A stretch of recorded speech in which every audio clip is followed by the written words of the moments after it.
you got a big guy, Mr. Taylor. He does a great job. Hardaway is going to be big across the field. This game means a whole lot to both of these teams. I mean, with the new rankings, power ranking, and how that thing goes this year, it doesn't matter. You can finish outside of the top 4 teams, and because of the way they have it with the middle school, not the middle school. I'm sorry, the private school. They're going to eliminate the private schools, and then they'll bring in the next set of top teams that come in. So you can easily be outside of your region, top 4, and still get into the playoffs. So this is a big game. Talking with both of the coaches, this is a huge game for both teams. Right now, if the season ended now, Hardaway would be in the playoff with their record, the current record they have. They would be in the playoff due to the power ranking. So this can actually move Columbus right into that mix. So it's a huge game for both teams. So it's anxious to see, and they know it. The coaches understand it. It's just trying to get the kids to understand how important it is. Right. We have about 3.5 minutes remaining until kickoff. The captains are coming out onto the field, and we're going to go ahead and take a break before the coin toss. You're listening to Fantastic Friday Night High School Football on AM 1340, FM 94.1, WOKS, and ESPN 95.7. You're listening to the Fantastic Friday Night High School Football on AM 1340, WOKS, FM 94.1. and ESPN 95.7. Pregame is being sponsored by Dale's Food, where we invite you to join us for a taste of home that's simply unforgettable. Dale's Foods, University Avenue. Now, let's get back to the Fantastic Friday Night High School Football on AM 1340 WOKS, FM 94.1, and ESPN 95.7.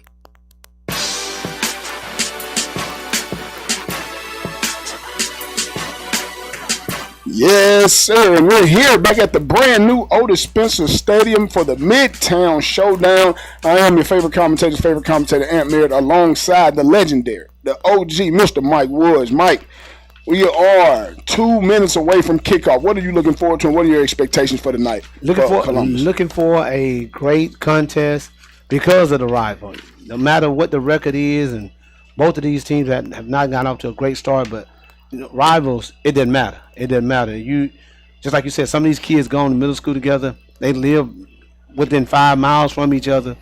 It means something. It means something. It should mean something to them. We're hoping that they learn how important what rivals are really about. So, we're getting ready for this big action. We're a minute and 40 seconds away from the kickoff. I'd like to let you know we are a Muskogee County School District official source for high school football on AM 1340, FM 94.1. WOKS and ESPN. About 126 left, and I tell you, the crowd is coming in. The gear tonight, the dress attire for Columbus student body was Army gear. They want to come in dressed in some camouflage, so you can see right across there. They coming. They say they're gonna hunt some hawks tonight, baby. Coming in like some hawks tonight. Coming in like some no limit soldiers. That's it. That's it. Okay. Yeah, they're gonna get ready to hunt some hawks. That was a theme all week. It's Hardaway's homecoming, but Columbus High this big rival has always been about hunting hawk, and so this is what it's about. Man, if Hardaway done booked them for their homecoming, that's almost a sign as a slap in the face. Slap in the face. You don't ever want to be somebody's homecoming. You really feel like you're a doormat. It backfires on you sometimes. It definitely do. So hope that could be possible bulletin board material for Columbus High. Well, I tell you what, you got to take that personal. I'm anxious to see how enthused these young guys are, because they talked a lot of trash about this trophy.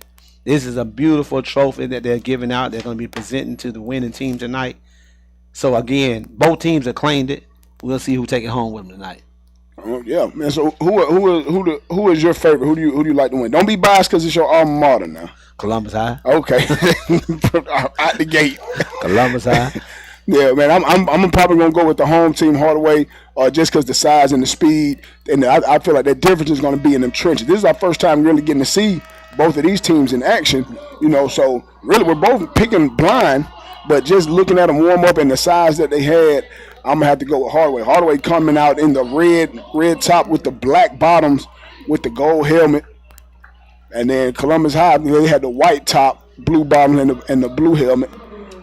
And they're running out the paper, man. We're getting ready to get started right here at Otis Spencer Stadium. If y'all are not doing anything, man, please pull up. The crowd is rolling in, and the atmosphere is electric.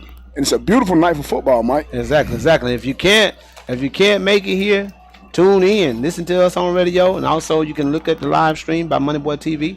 Hey, we getting ready. The lights have started flashing. Hey, want to send a shout out. Gotta send a shout out. No disrespect to Hardaway, but want to send out a great shout out to Miss Allen. She's the great principal at Columbus High School. Wonderful lady. Met her this week. Had a great conversation with her, and I think she's gonna do nice things at Columbus High School. So nothing against Hardaway, but that's my alma mater, and I got a chance to go back in there for the first time in a long time and just talk with her and see her vision, hear her vision about what she's trying to go with the kids, not only in the academic but for the sports wise. She just hired a new coach over there, Terrence Hill, great basketball player in the area. He's going to be the new basketball coach, and I know he's excited about this upcoming season. But right now, there's some football. Time for some good football. Yeah, man, great Friday night, great weather. Columbus High won the toss, and they elected to defer. So where they will be kicking off to Hardaway and back deep for them, two guys that we talked about earlier in the broadcast. Number 3, William Little, and then number 5, Markel Benton, both class of 2025. And they got a lot of senior leadership on this football, well, really on both sides of the ball for Columbus as well as Hardaway. Columbus breaks out, and they're getting ready to kick off. We're here at the Otis Spencer Stadium. Great night for football. Crowd steady rolling in. See the superintendent, Dr. David Lewis, and showed up. He showed up for this big rival. He's here. Sitting on the wrong side, but that's all right. We ain't going to hold it against him. And it drops back, and here we go. And it's kicked off. And it's fielded. Oh, hits off the shoulder pads a little into the end zone. He can take a touchback. I don't think he knew it because it hit him in the field of play. But if the ball momentum carries it into the end zone, it's okay for him to down it. But he was ready to blow it. I think the referee really saved him. Yeah, he was getting ready to come out of there. And I think it was going to be a bad decision. Very bad. For him to come out. So Hardaway will be taking over at their own 20-yard line for the touchback, and they will be led by quarterback number 1, Bobby Gary Jr. Look at him, how wiry and long he is. He has a great arm for a young kid. He can spin the ball very well. This team is going to be pretty good in the future. Coach Mack, talking with him, he's going to build something special over there at Hardaway. They just need to give him some time. He's going to do a great job at Hardaway. All right, Gary, nothing but a sophomore, man. And us calling these games, we really have a lot of sophomore, a lot of underclassmen that we cover week in and week out who are doing exceptionally well, performing on the big stage each and every Friday. Just a great future for high school football here in this area. Right. And that carry right there is by Markel Benton on first down. Picks up about 8 yards out across the 25 to their own 28-yard line. 2nd and 2 for Hardaway. And they come out in the gun. 3 receiver set, 2 to the bottom of the formation. High snap, brings it down, still hands off inside to number 5, Benton. Benton slithers his way for a first down out across the 32, about the 32-yard line of Hardaway. Noah Oliver for Columbus was on the tackle. 6'2", 171 junior. Yeah, Hardaway, they got some good size in that middle with number 60. I can't see that other number, 73 at that nose tackle, at the tackle position.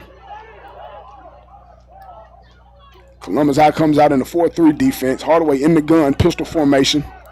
3 receivers set to the bottom of the formation. 1 receiver to the top. Benton goes out in motion.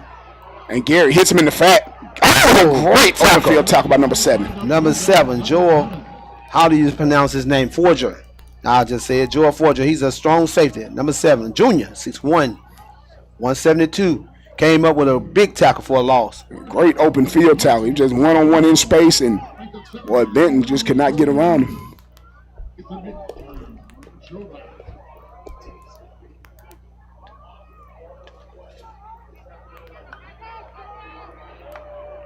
And Hardaway in the gun again, hands off inside to Benton again, and Benton slides his way out across the 35-yard line to about the 37. A host of Blue Devils on that tackle, but not before he gained about 5 or 6 yards. Number 1, David Livingston, who plays on both sides of the ball. He's a running back and outside linebacker. Led the way with that tackle. And Hardaway looking at about 3rd and 6. 3rd and a long 5, however you want to look at it. Gary in the gun. 1 running back formation. And they hand off to Benton again. Look, can he pick up the 5 yards? He's close. Look like he got it. It's going to depend on the spot from the side judge. And they give it to him, first down. Well, I say he earned it. I ain't going to say they gave it to him. A lot of confidence. That was a long yard to gain for a run. But, I mean, you can tell by the movement earlier of Hardaway's offensive line, they're not really touching him until he gets to that second level.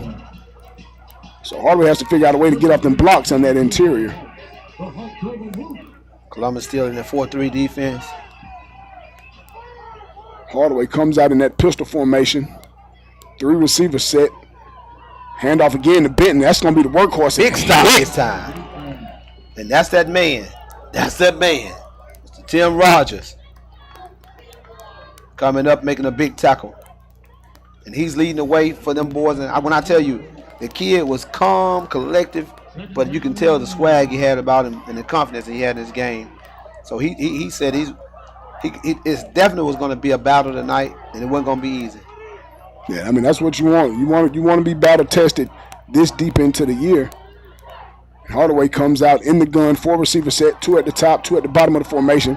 Gary drops back to pass, has all day to throw, steps up into the pocket, eyes still downfield, rolling out, and steps out of bounds, going to just take a sack. Tim Rogers. And he had time. He was outside the pocket. He could have threw it away. Tim took away the man in the flat right here for him and threw off everything. And so after that, he didn't know whether or not to pass or run. He probably should have, like you said, threw it away. Yeah, I mean, Gary, and that just comes with time. Him being a young quarterback, did a great job sliding up in the pocket, keeping his eyes downfield. And then, I mean, just great coverage on that back end by the Columbus High secondary. 3rd down and 12 yards. Hardaway in the empty formation, 3 receivers to the top of the formation, 2 at the bottom. Columbus High showing blitz and then backs out of it. Gary in the gun, drops back, and they do come with the blitz on a delayed blitz. Gary down the field, has a man open, and just overthrows his intended receiver, number 14, Adrian Taylor. He had plenty of time to set his feet, and he didn't have a man wide open. And if he just lob it over his head, it's a touchdown. Yeah, he's walking into the end zone. Exactly. He threw it over the back shoulder. If he had kept the ball in the play, that's a touchdown easy. But 4th down, and the Blue Devils will get the ball. So it's going to be 4th and 12. Hardaway comes out to punt. Number 6, Traven Bennett. Punt, high snap, feels it, gets it down, and punts it. Good punt, lands at the 30, and it's going to take a Hardaway roll inside the 25, close to the 20, inside the 20, down to the Columbus High 18-yard line. So Hardaway able to flip the field with a good punt right there.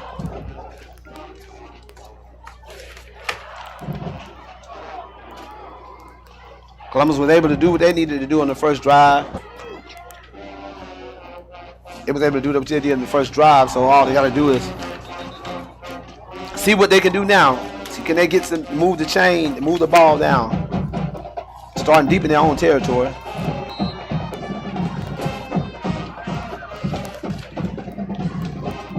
And they come out with a quick snap.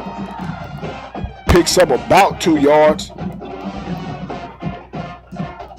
And Columbus High is led by quarterback Christian Spivey, the senior, number 9. And starting running back number 1, David Livingston, with the first carry, picks up about 2 yards, gonna make it 2nd and 8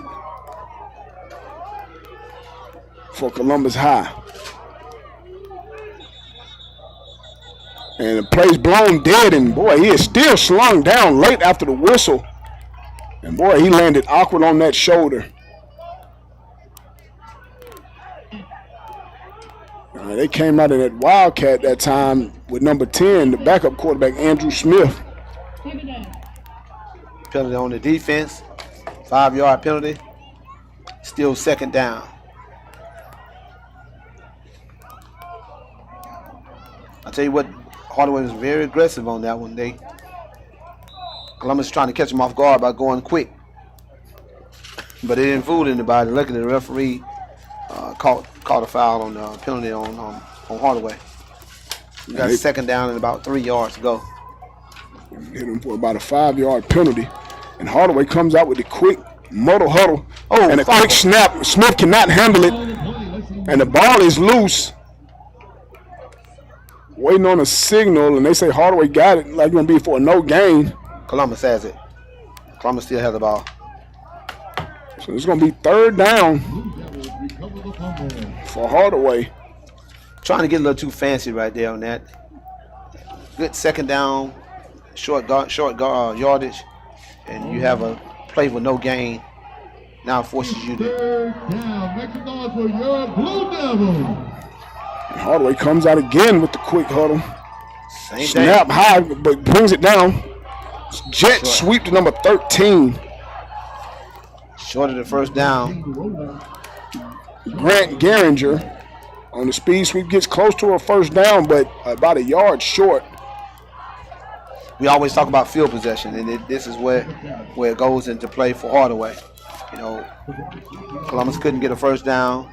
They were already back deep from the great punt by the Hardaway punter. And now we're looking at field position. We always talk about how important it is, especially in high school football. Right. Any level, but definitely in high school football, it means a whole lot. So 4th and 1, Columbus High elects to punt. Hardaway with 1 man deep. Oh, and good thing that whistle was blown because punter caught the ball on his knee, which could have been a dead ball. Exactly. It is still would have stayed in play. But I think they may have got him with a delay of game.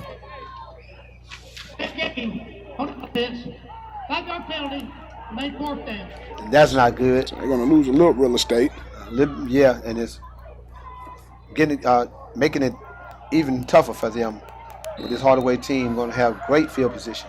And back deep for Hardaway is number 10, Dante Hill, and number 5, Markel Benton. And a line drive, spiral push, and he hits him early.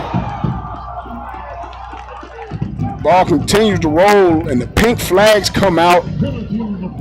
It being October, we all know that's Breast Cancer Awareness Month.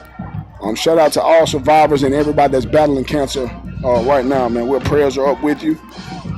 Right here from Davis Broadcasting. Again, we talk about field position. You're already back deep. And then you're coming down, you can fix to add another, 10, 15 yards. 15 yards, yeah, personal foul. The only thing that can help you out is the spot of the foul, probably won't be as bad as it could have been.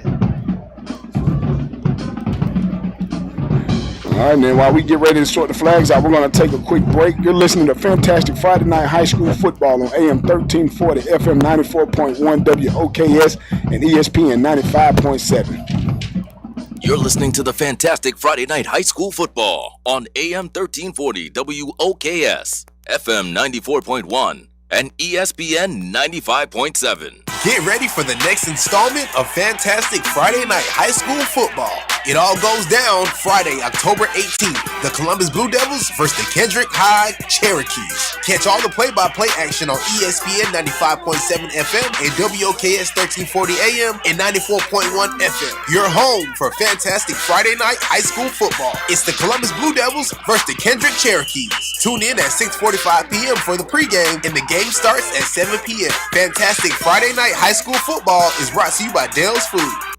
There are so many things I love about fall weather. The crisp air, the changing leaves, it's all so magical. Until my kids catch a chill outside. That's where Kohl's comes in, with cozy layers, warm jeans, and more. I found all the styles my kids need when the seasons change. Plus, I got 20% off with a coupon and earn Kohl's Cash. So here's my style forecast. Prep better for fall weather at Kohl's. Select styles. Offers end October 20th. Some exclusions apply. See store or Kohl's.com for details. Now, let's get back to the Fantastic Friday Night High School Football on AM 1340 WOKS, FM 94.1, and ESPN 95.7. Yes, sir. And we're here back at the Midtown Showdown here at Otis Spencer Stadium, where we still have a 0-0 game. And on 2nd down, Benton spins his way for about 11-yard pickup for a Hardaway 1st down. Hardaway came out on 1st down and threw it incomplete by Gary. So with that 2nd and 10, they able to pick up the 1st down, Mike. Javarian Hatcher for Columbus on the tackle. Again, that 15-yard penalty that they had on the punt hurt them as well. Gave Hardaway great field position, and again, we got to get a stop right here. Stop the bleed right here. If you don't get the stop, Hardaway looks like they're in a groove, especially when running the ball. I mean, Hardaway, they started on the possession in Columbus territory, and a pump fake and go. Has number 10 downfield, He dropped it. Dante Hill, what a ball by Gary Jr. I told you he could spin it. Boy, and it looked like a long handoff. Hit him with a double move on the outside. Looked like for a minute he overthrew him, but the kid ran up under it, and all he had to do was catch it. Man, that's all he had to do was catch the ball. Hit him in the wrong place, my pops always said, in his hands. And long incompletion, but it looked like a long handoff. A beautiful ball by Gary Jr. And one thing Hill has to do, he has to have a short memory and get ready for the next play, as it is 2nd and 10. He's still out wide. Columbus still in the 4-3. Hardaway in the pistol formation like a little bobble on the handoff, and there's your man again, number 15. Jim Rogers on the tackle. He's leading his team in tackles for a reason. He's showing he's somebody to watch. We're calling his name early and often on that defensive side of the ball. It's going to be 3rd and 11. We got 4:32 left here, Otis Spencer Stadium. Hardaway has the ball and driving inside Columbus territory. Hardaway comes out in the gun on 3rd and 11. 3 receivers to the formation, 2 to the top of the set. Gary with the rollout. Looking downfield, still rolling, gonna try to come back this way. Slips in and out of traffic, still on his feet, up the far sideline, still on his feet. Gary Jr. showing his athleticism, gets into the chicken box, touchdown, Hardaway Hawks, and the lights are flickering here at Otis Spencer. Busted play, and he did it all on his own pretty much. He had nobody open, great coverage on the Columbus High Blue Devils defensive backfield. But Bobby Gary Jr. is an athlete. He is an athlete, and whenever in doubt, his athleticism is going to take over. I've watched three or four of the passes he's dropped back on. He had open lane to run. And if they keep doing that for him, it's going to be a long night for Columbus High. I mean, they had him pinned on the far sideline, on Columbus High sideline, and I don't think they would have touched Gary Jr. in a phone booth. The way he was wheeling, dealing, and spinning, I mean, and he tight roped the sideline and went in for about a 37-yard touchdown on a quarterback scramble. Busted play. All the way up, 6-0, trying for the extra point. Kick is down. Up and good. Field goal is good by number 85, Ardarius Miller, the junior. And Hardaway is up 7-0. We're going to take a break.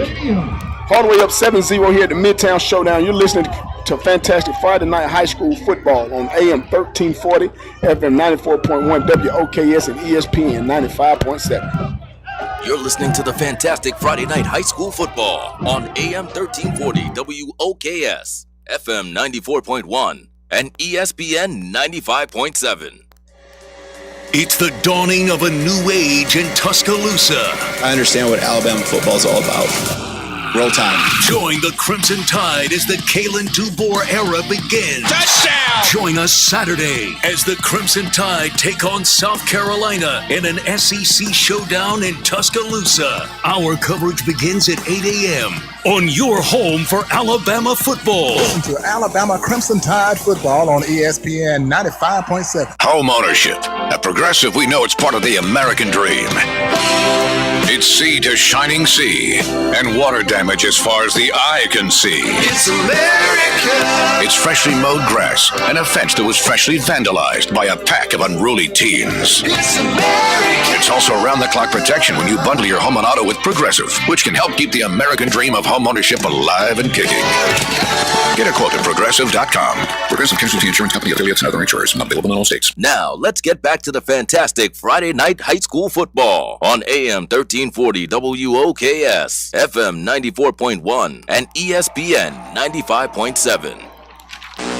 And we're back here at Otis Spencer. We're jumping right into a turnover as the kickoff was muffed by the Columbus High deep man and recovered by Hardaway High School at the Columbus 12-yard line. So right out the gate, a mistake, and Hardaway is right in striking distance inside the red zone. That is not good for the Blue Devils. That is not good. Coming off of what Bobby Gary just did, they didn't need that to happen. And he fumbled that ball and didn't know where it was the moment he fumbled it. So Hardaway has the ball on the 12-yard line. Trick play. And a speed sweep outside number 3. And boy, he gets in and outside and just got that number 3. Into the chicken box. William Little, and the lights are flickering. Here at Otis Spencer. Touchdown Hardaway. Hawks on the jet sweep to William Little. Just like that. 13-0. Boy, and you seen the speed of number 3. Untouched. Boy, he was in his zone. In and out of there out of a cloud of dust. They got a penalty, excessive celebration in it after the touchdown, but that would be on the kickoff. Yeah, touchdown will stand 13-0. Hardaway Hawks. And football is made up of 3 phases of the game: offense, defense, and special teams. And you've seen Hardaway has made 2 special team mistakes, from hitting the return man on the fair catch, advancing 15 yards into their territory, and then muffing the kickoff return and letting Hardaway recover it inside their own 15-yard line. Yeah, we talk about that all. We've been talking about that all season. You know, the kids stepping on themselves. Did he block it?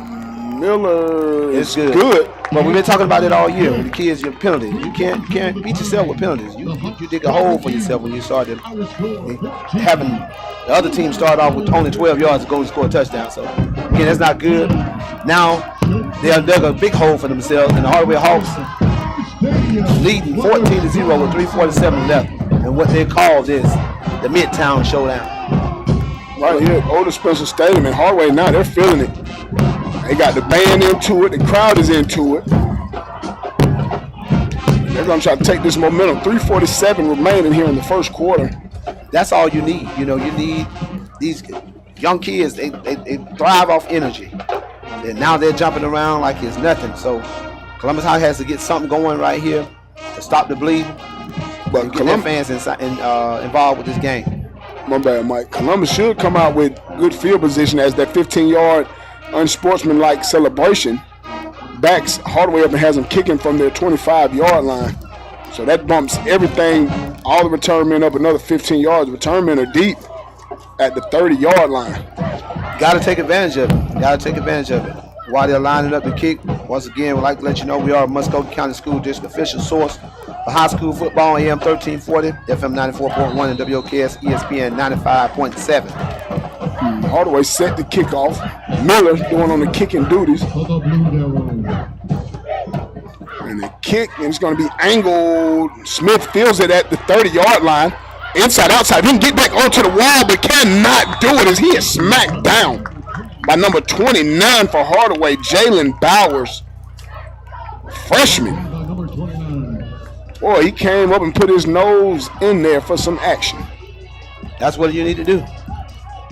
Don't give them nothing. Make them earn everything. Yeah. And Columbus High needs to earn something right here. They need a first down, first of all. They need to get their team, try to get in some kind of rhythm. And now they're back to the regular quarterback, number 9, Christian Spivey. Like I said, on the roster was the initial starting quarterback, but Columbus came out in the Wildcat with Smith leading the offense. Not really able to get a first down and get anything moving. Like Columbus comes back with their original quarterback, which is Spivey. Play was blown dead before the snap. Timeout by the officials. It's still first and 10.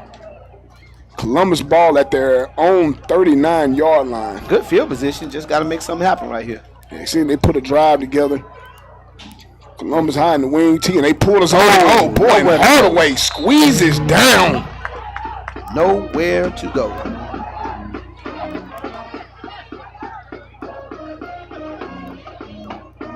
And he was bottled up, hit in the backfield for a 5-yard loss. As Columbus comes out in almost like a shotgun wing T and tried to hit him with a misdirection, but Hardaway was not fooled. The defensive end stayed at home, number 4, Antonio Nunley, who is a senior. Columbus High comes back out in the gun. Shotgun wing T in the pistol. Spivey rolls out, looking for a man. High floater, looking for number 13. But ball out of his reach and out of bounds, intended for Grant Garinger. I'll tell you what, he takes his time, settle down, and make that perfect throw. He get a first down. Garinger was open. He was open. Absolutely.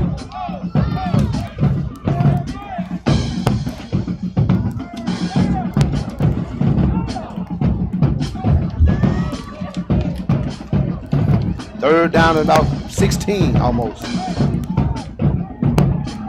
Cannot afford to give the ball back to Hardaway now. This is the money down. Spivey comes out in the gun, pistol formation, 2 receivers to the top. Whistles on the field. Whistle stopping the play.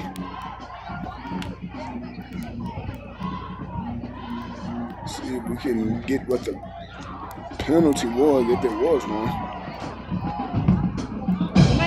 Delay a game. Second delay of game by the Columbus High offense. How fast they get to the line seems like they shouldn't be getting penalties like that. Ever. Spivey in the gun, pistol formation with number 3, Michael Fox behind, 2 receivers to the top of the formation.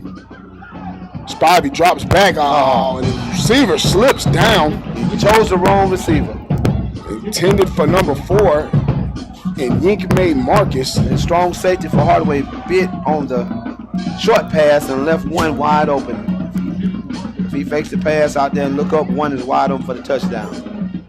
But that's neither here nor there. It's 4th down. They're going to turn it over to the Hawks again. 2:44 remaining in the first quarter. 4th and 20 for Columbus High, as they will be punting once again. Back deep for Hardaway, number 10, Hill, and number 5, Benton.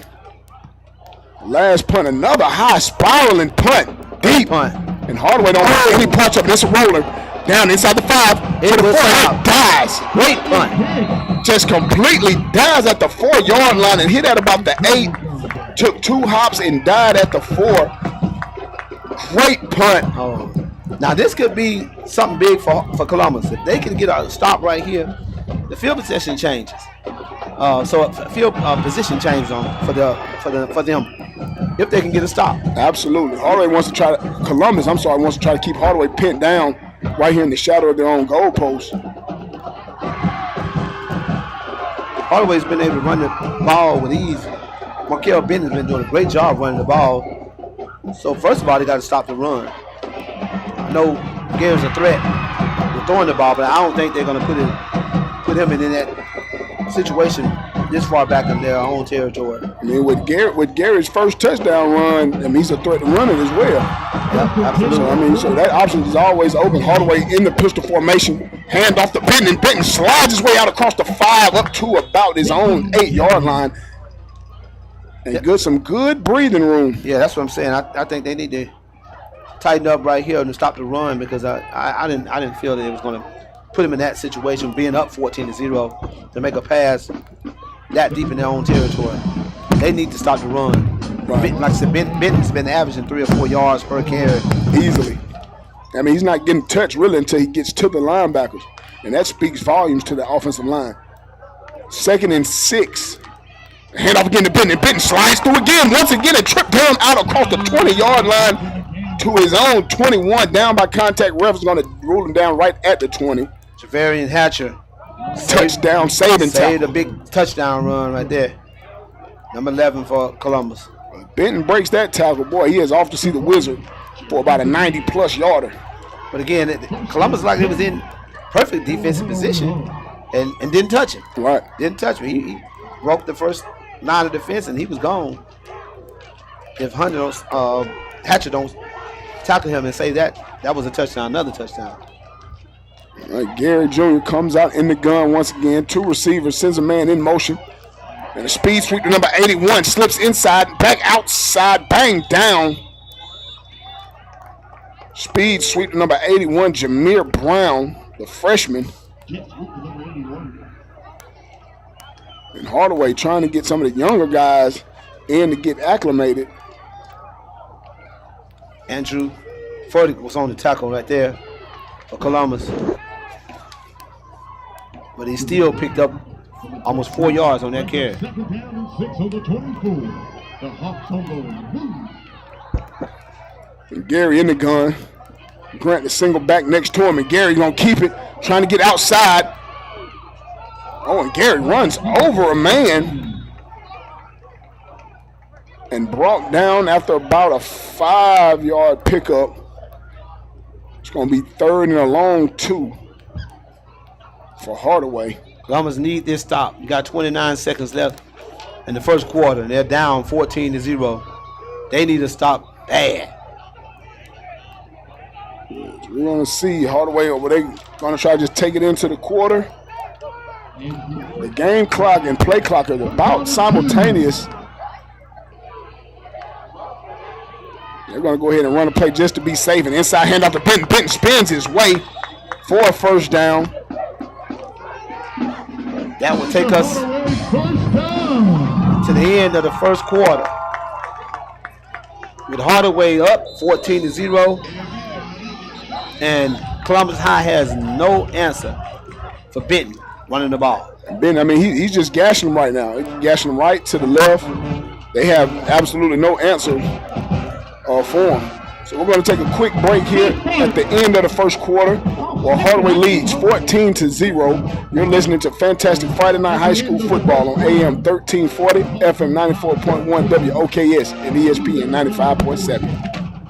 You're listening to the Fantastic Friday Night High School Football on AM 1340 WOKS, FM 94.1, and ESPN 95.7.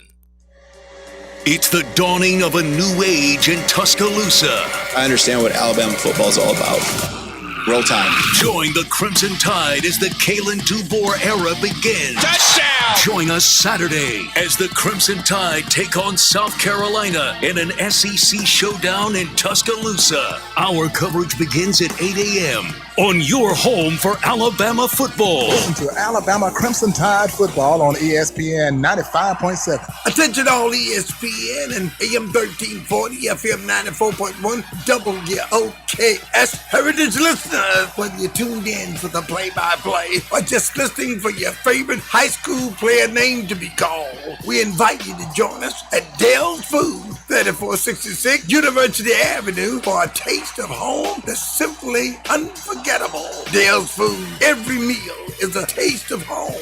Dale's Foods, 3466 University Avenue. There are so many things I love about fall weather. The crisp air, the changing leaves, it's all so magical. Until my kids catch a chill outside. That's where Kohl's comes in, with cozy layers, warm jeans, and more. I found all the styles my kids need when the seasons change. Plus, I got 20% off with a coupon and earned Kohl's Cash. So here's my style forecast. Prep better for fall weather at Kohl's. Select styles. Offers end October 20th. Some exclusions apply. See store or Kohl's.com for details. Now, let's get back to the fantastic Friday Night High School Football on AM 1340 WOKS, FM 94.1, and ESPN 95.7. You're listening to Fantastic Friday Night High School Football on AM 1340, FM 94.1, WOKS, ESPN 95.7. On our break, we had a great pass again by the youngster, Mr. Bobby Gary Jr. About a 30-yard pass, and they're deep into Columbus territory again on the 20-yard line. Second down and about 5 yards to go. Gary's in the shotgun. Columbus has to put a stop to this bleeding that Hardaway has going. High snap fielded by Benton. I'm sorry, fielded by the high snap fielded by Gary. Inside handoff to Benton, close to another first down. About 2 yards short. Again, he put a rope. The kid can spin the ball. This kid gonna only get better. He hit the kid right in stride for about a 30-yard run pass. One tackler kept him from getting in the end zone. They're deep into Columbus territory again. And he have on these lime green shoes for a reason. He want everybody to know who he is. He's electrifying. And that long pass was completed to Markel Birch. Another senior. Got a timeout for Hardaway. Timeout on the field. Again, if you would like to become a partner and sponsor the broadcast, please give General Sales Manager Angela Verdejo, my homegirl, a call at 706-507-7276. Become a sponsor and help make Fantastic Friday Night High School Football a partner with your business. And also, if you gonna tune in and you want to see some real football, and this is some real football, don't forget about 95.7 is the home for the Alabama Crimson Tide. Oh, I thought that was the home of Vanderbilt. No, when you were finna say some real football. Home of Crimson Tide. We're gonna bounce back. We got South Carolina this week. They coming to Tuscaloosa. And you know what happened when you come to Tuscaloosa? Yeah, we know. Ask them Bulldogs what happened when you come to Tuscaloosa. We know. We got some redemption time coming on. It's a bad day to be playing Alabama. Yeah. Bad day. Yeah, I mean, I look for Alabama to make a statement win, tomorrow afternoon. After that, the showing that they had versus Vanderbilt. But here we are. We're here in the second quarter. 10-14 remaining. Hardaway up 14-0 in their red zone, threatening to score again. Gary Jr. in the gun, looks for the fade route up top. And there is a pink flag on the play. He couldn't have thrown it any better than that. Great ball. Once again, the number 10, Dante Hill, in his second drop in as many pass attempts to him. There is a flag on the play. If I'm the referee, I'm holding my flag. I ain't throw it. He should have caught that one. That was in his hand. It looked like decent coverage. I don't know if he just didn't get his head around. I mean, there was a little chicken fighting going on between the receiver and DB, and that's going to happen every play. Yeah, you got to catch that. It hit him dead in the hand. So, again, at the end of the day, I turn my back if I'm the official on that one. Ball hit you in the hand, you got to catch it. Yeah, and they called a pass interference. Dick said, "No, you got to throw a flag on it." Columbus High. That's the right thing to do. The right thing to do. Well, it's going to be a first down now inside the 10. And the PI was on number 11, Javarian Hatcher. Honestly, it looked like he was in great position. It didn't look like much was going on over there. It looked like he just missed the ball. I know. The back judge was the one through the flag. Yeah, I mean, he has a better angle than we do. Maybe he just seen something we couldn't. And the handoff bounces it outside, inside the 5, to the chicken box. Number 21 for Hardaway, to Kirby Henry. The sophomore, and the lights are flickering here at Otis Spencer. Touchdown, Hardaway Hawks. And if this was Madden 20-0, you're off the sticks. Well, I tell you what, this is not much of a rival right now. Everything is going toward the Hardaway Hawks. They're having their way with the Blue Devils. 20-0 with 10:01 left in the second quarter. It's a lot more football to play, but that can be bad. That can be really bad for the Columbus Blue Devils. Right. I mean, it doesn't look like it's a stop nowhere in sight for the Columbus High defense, which can be very discouraging. I mean, Hardaway, they're doing whatever they want to do, when they want to do it, how they want to do it. And that can be discouraging. How you got to figure out a way to get off the field. And then Columbus offensively has to figure out a way to put a drive together to keep that defense off the field to give them a breather. Exactly. 21-0, 10:01 left. If they don't put something together this time, it's ugly now, but it's going to get real ugly sooner than later. They need to put a drive together, refocus, get themselves together. But like you said, they haven't been able to stop nothing. The run, the pass. Gary has had 2 hours in the backfield to throw the ball. He had plenty of time to throw the ball, and they hadn't touched him yet. So again, they gotta figure out what they want to commit to stop him. And then when they did get to him to try to stop him, he pulled a Houdini act, abracadabra, he scored. So Hardaway, when they get to him, they got to be able to wrap up and make tackles as well. Miller set the kickoff. Back deep for Columbus, Smith. Along with Garinger. And Miller kicks it off to Garinger, who feels it at his own 11. He's going directly sideways. Nowhere to go. That wasn't Garinger. That was number 44, Ryan Miller. Cameron Alexander. The junior strong safety. Cameron Alexander for Hardaway on the tackle. And again, Columbus will be starting deep in their territory. Inside the 20. Not really sure where he was trying to go. Oh, man, as a kickoff, as a former kickoff returner, NCAA record holder kickoff returner, you got to get north and south on that kickoff. You said that like you know what you were doing back then. Hey, man, you know it was just a little razzle-dazzle. That's a little razzle-dazzle back in the day. But, yeah, man, you got to get north and south on that kickoff. Columbus High comes out, shotgun wing T and a speed sweep. Inside handoff number 13, Garinger, and boy, and he is gang tackled by a few hundred, but that may be the most yards Hardaway has picked up so far, and that was a gain of about 3 yards. Josh Stewart for Hardaway on the tackle. Picked up 5 yards, gave him 5 on the carry. Exactly. That tight wing T offense, it's more of a control style offense. Right. Ball possession, control the clock. But they got to get something going. They got to get a couple first down first. A lot of misdirection. This time inside handoff to number 1 on the speed sweep, and he has blockers and runs over a man. David Lee sweeps to the field. Traven Bennett for Hardaway, number 6 DB on the tackle.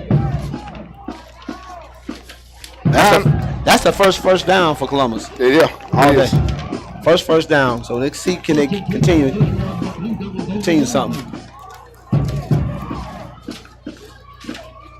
And they go with a reverse. Doesn't fool nobody. As Hardaway with the penetration from their D-line blows it up. It is not smooth. It's like they're having problems with the spacing. Looked like they almost fumbled it with the fake. And the guy who was faking the ball to almost ran into the guy he was handing the ball off to. So Hardaway was all over that. That's about a 5-yard loss right there. So we're going to be second and about 16. Make sure y'all stay with us right here at halftime, as we will be giving away Six Flags Tickets Family 4-pack to our 40th caller at halftime. At halftime, make sure you are our 40th caller at 706-576-3666 for a family 4-pack to Six Flags over Georgia. Caller number 40. Caller number 40. And a false start penalty on Columbus High backs him up another 5 yards. Going the wrong way. 2nd and 21. As they have a man walked on the field. Oh, and they looking for the screen. Oh, and the big man, number 50, hit him right in his hands. He was looking for to make the tackle instead. Devarius Jesse coming off the field mad at himself because he had the first touchdown. Got his name in the paper. All he needed to do is open his hands, put him out rather, and the ball falls right in his hands. You're not going to get a better gift than that on a Friday night as a D lineman. And Hardaway, 3rd and 21 now. And I don't even think their offense is built to pick up this type play. They go play action. Spivey looking, rolling, runs down from behind. By number 22, Jordan Malone. Boy, that was a long-rangey kid. Playing at that DN position. Came from the other side and ran him down. It's like Columbus don't have any spacing. Hardaway is not fearful of nothing they're doing. And they're pinning their ears back, getting back in the backfield, and whenever he drops back to the quarterback. So, again, they're deep in their territory. It's going to be great field position again for the Hardaway Hawks. Unless that punter makes another great punt like he did last time. Like he did before. Couple dangerous return men back deep, and they're going to back up farther this time. And punting for Columbus High is number 14, Zach Wampler, the junior. And back deep for Hardaway, number 10, Dante Hill. And number 5, Markel Benton. Hill, who's had a case of the drop so far early in this game, a 5-yard penalty on the Hardaway. So Columbus gets a free 5 yards. Benton the heel back deep. High snap. Wamper gets it down. A spiraling punt to Benton. He's going to let it bounce, and it takes a Hardaway bounce and still bouncing. Landed in in Hardaway territory and bounced all the way back into Columbus territory. And Hardaway's going to take over.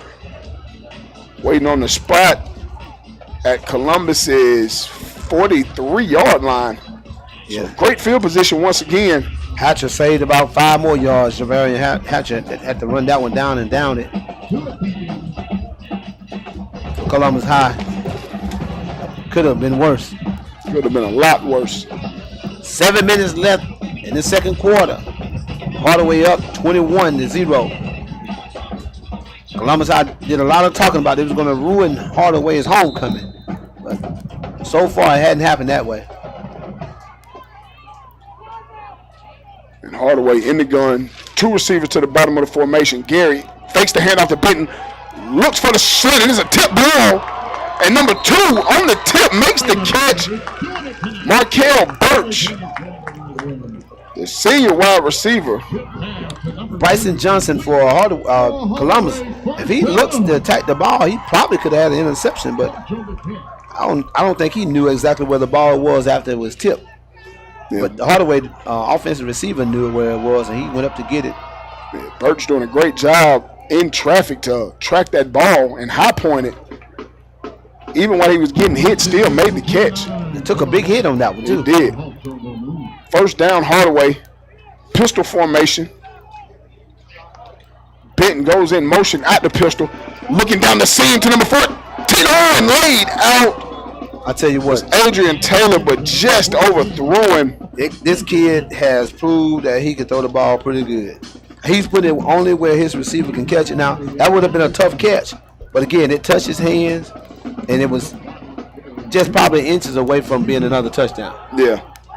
I mean, he put it out there where the only person that could get it would be his receiver. Didn't underthrew it and just slightly overthrew it for his intended receiver, Taylor. Number 3, William Little checking into the game, who has a touchdown earlier on the speed sweep. He comes in, he goes to the top of the formation. 3 receivers set, single receiver to the bottom of the formation. Coach Mack don't like what he see. Hardaway takes a timeout. Yeah, so he's going to take a timeout. And so are we. You're with a Hardaway up 21-0, 6:26 remaining here in the second quarter. You're listening to fantastic Friday night high school football on AM 1340, FM 94.1, WOKS, and ESPN 95.7.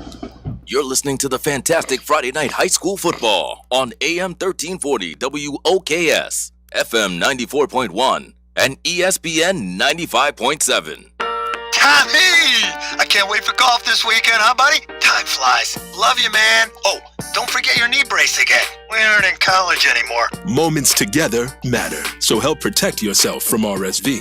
If you're 75 or older or 60 plus with a chronic condition like asthma, COPD, heart disease, or severe diabetes, you're at higher risk of landing in the hospital from RSV, and there are no prescription RSV treatments. Check eligibility and schedule your RSV vaccine at vaxassist.com. Sponsored by Pfizer. Get ready for the next installment of Fantastic Friday Night High School Football. It all goes down Friday, October 18th. The Columbus Blue Devils versus the Kendrick High Cherokees. Catch all the play-by-play.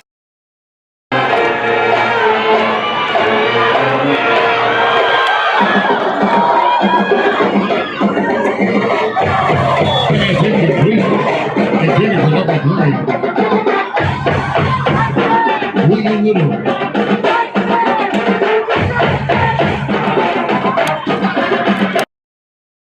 American Dream.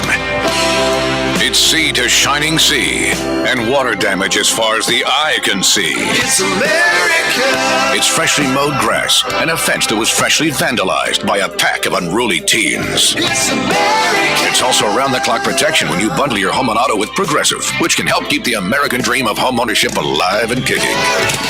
Get a quote at Progressive.com. Progressive Casualty Insurance Company, affiliates, and other insurers. Not available in all states. Now, let's get back to the fantastic Friday night high school football on AM 1340 WOKS, FM 94.1, and ESPN 95.7.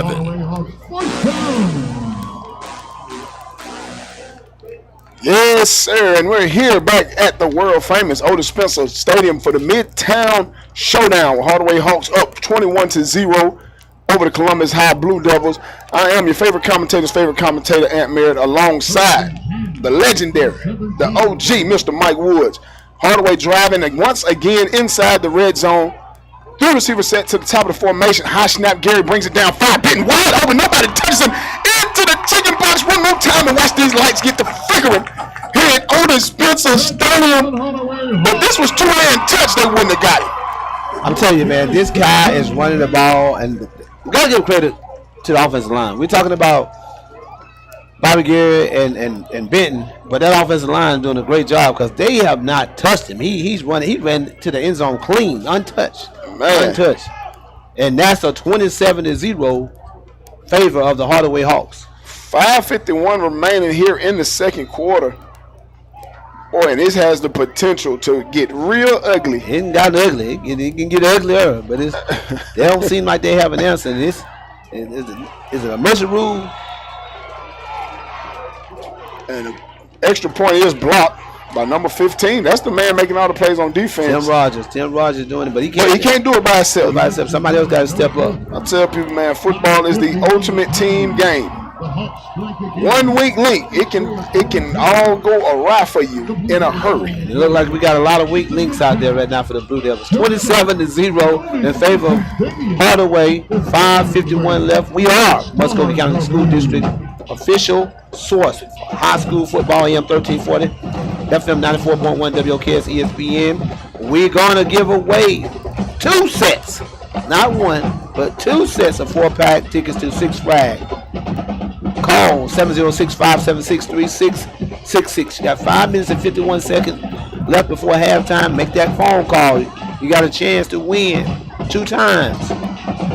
So wait, Mike. So we giving away 2 sets of 4-packs? That means 8 tickets. So we giving away 8 tickets. 8 tickets. But look, y'all, one of y'all call and then have your sister call, and y'all make it a family trip to Atlanta. Exactly. Before it get too cold, you need to go ahead and get it done. Man, October is Fright Fest at Six Flags. If you have never been to Fright Fest, it's mummies, zombies, Frankenstein, all that walking around. And it looked like it's monsters on this field playing against Columbus High. As number 44 looking to get upfield this time, breaks another tackle, 1 or 2 tackles, but cannot break the onslaught of Hardaway Hawks. Getting down there, making the tackle inside the 15-yard line. Returned by number 44, Ryan Miller for Columbus High. Number 21, Kobe Henry for Hardaway for the big tackle. And he has a touchdown earlier on a run from about 12 yards out. You said something earlier about this Columbus offense. Doesn't look like it's built to score quick. Right. And this wing T offense that they run is supposed to be more like a control type offense where you run a lot of time off the clock and so forth, but they haven't given their defense a chance to rest. And with that offense, you do never want to get behind the sticks because it's just tough to gain yards. With that, you're really trying to just pick up 3-4 yards here and there, control the clock like you said. But when you're flying around the ball and you're playing behind the sticks and you're getting to a known passing situation and that's not your game, it can get rough for you. But Columbus able to pick up 5 yards right there on first down, which is going to make it 2nd and 5. Again, they did that once before, and then they tried a reverse and lost about 10 yards. Right. Then got a penalty for 5 more yards. Still in that wing T. And you see, hands it off to number 5, and here's a bowling ball, rumbling, stumbling out across the 25, close to the 30-yard line to the 29, and that is a Columbus High first down. Gets the first down, but did you see how the handoff wasn't clean? Right. It's not clean. They got to fix that stuff because it's, the backs and the quarterbacks are bumping into each other, and it's not clean. Well, here we go. 1st and 10 from the 29. Hardaway showing blitz. They try to bounce it outside to Granger. Cuts back out across the 32, about the 32-yard line. Picks up 3 yards, which will make it 2nd and 7 for Columbus High. The various Jesse again on the tackle. Young man had a chance to get an interception earlier. Had some luck like he was a little angry on that tackle right there. Came up with a big tackle. 3-yard gain by Columbus. 4:12 left in the second quarter. They need to put some points on the board before the half. 2nd and 7. 4 minutes remaining here in the second quarter. Hardaway, reverse, swallowed up in the backfield. Nowhere to go. Great backside contained right there by number 4 for Hardaway, Antonio Nunley. And them same 3 yards they just got, they just lost them. Same thing we talked about earlier, a few minutes ago. They run the ball, have a good 3-4 yard gain, and then they try a reverse or something like that, and Hardaway is all over it. Yeah. I mean, you have that success running at them. If it's not broke, don't fix it. You're down 27 points. You're just trying to sustain the drive. And Hardaway comes out in that wing T in the gun. And backside handoff to number 1. Slips in the seam. Spins down. Picks up about 7 yards. It's going to be 3rd and a long 3. It's going to be 4th. 4th. And a long... No, they gave him 5 yards. So 4th and 5. 4th and 4 for Columbus High. Seems like they're undecided on what they want to do. Play clock is winding down 15 seconds on the play clock. And Columbus is going for it. And the wing T offense once again in the gun. 4th and 5. Are they going to just try to draw them off sides, or are they going to run a play? And if they do not get it, it will be Hardaway starting out once again in great field position.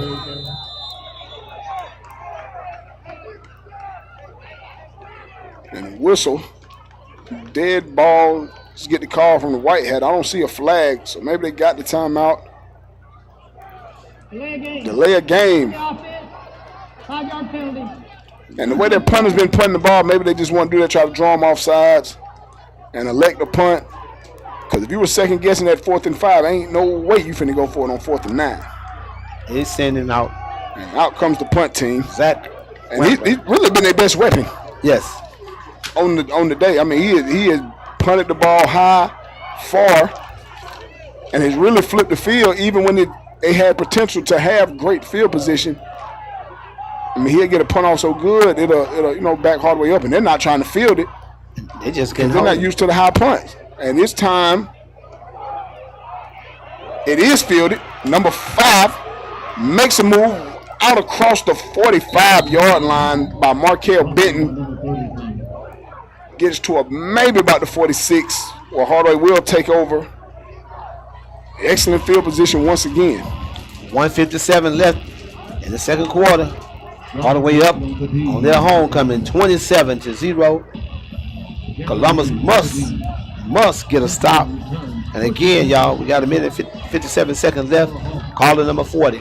Caller number 40. Put the number in your phone right now. 706-576-3666. Got a chance to win 2 sets of 4-pack tickets to Six Flags. So with caller 40 calling in, are we giving them all 8? Or are we doing a caller number 40 and a caller 40? Probably caller 40 and 41. Okay. All right. Gary rolls out, going back across his body, and an intended receiver number 2, Markel Birch. Landon Fagans saved a big time catch. Good coverage. Gary rolled out to his right, planted his feet, and tried to come backside to hit Birch on the post. And any quarterback coach will tell you, never want to roll out and trying to throw that ball back across your body.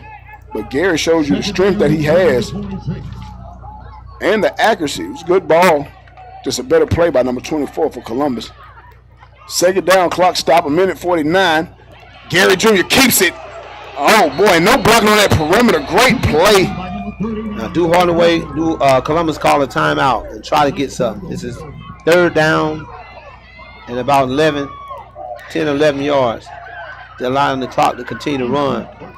I'm just wondering, would they call a timeout? I think Hardaway still has plenty of time left. They're going to keep their timeout. They're going to still try to get this first down. I mean, they have all the confidence in the world right now. Now, I was wondering, what Columbus called a timeout and try to stop the clock.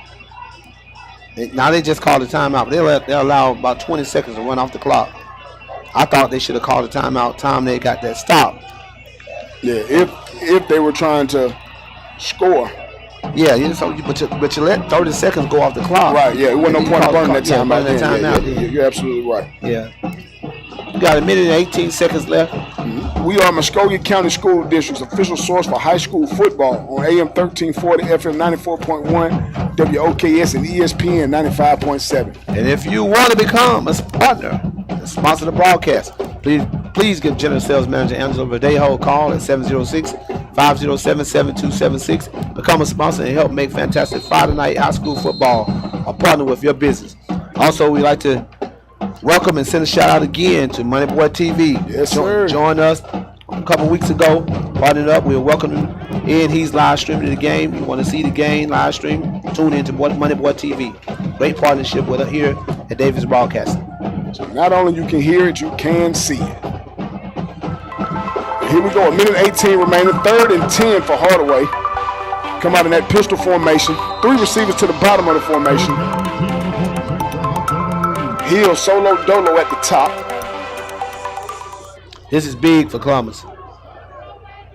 And even right now, Hardaway ought to just be trying to work that 2-minute offense. You got a big lead, but still you're going to want to know Hardaway what's is working. greedy.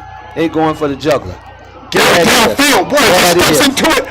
15 running and dropped the ball. Number 15, Khalil Stanford on the drop. Hands like a rattlesnake, boy.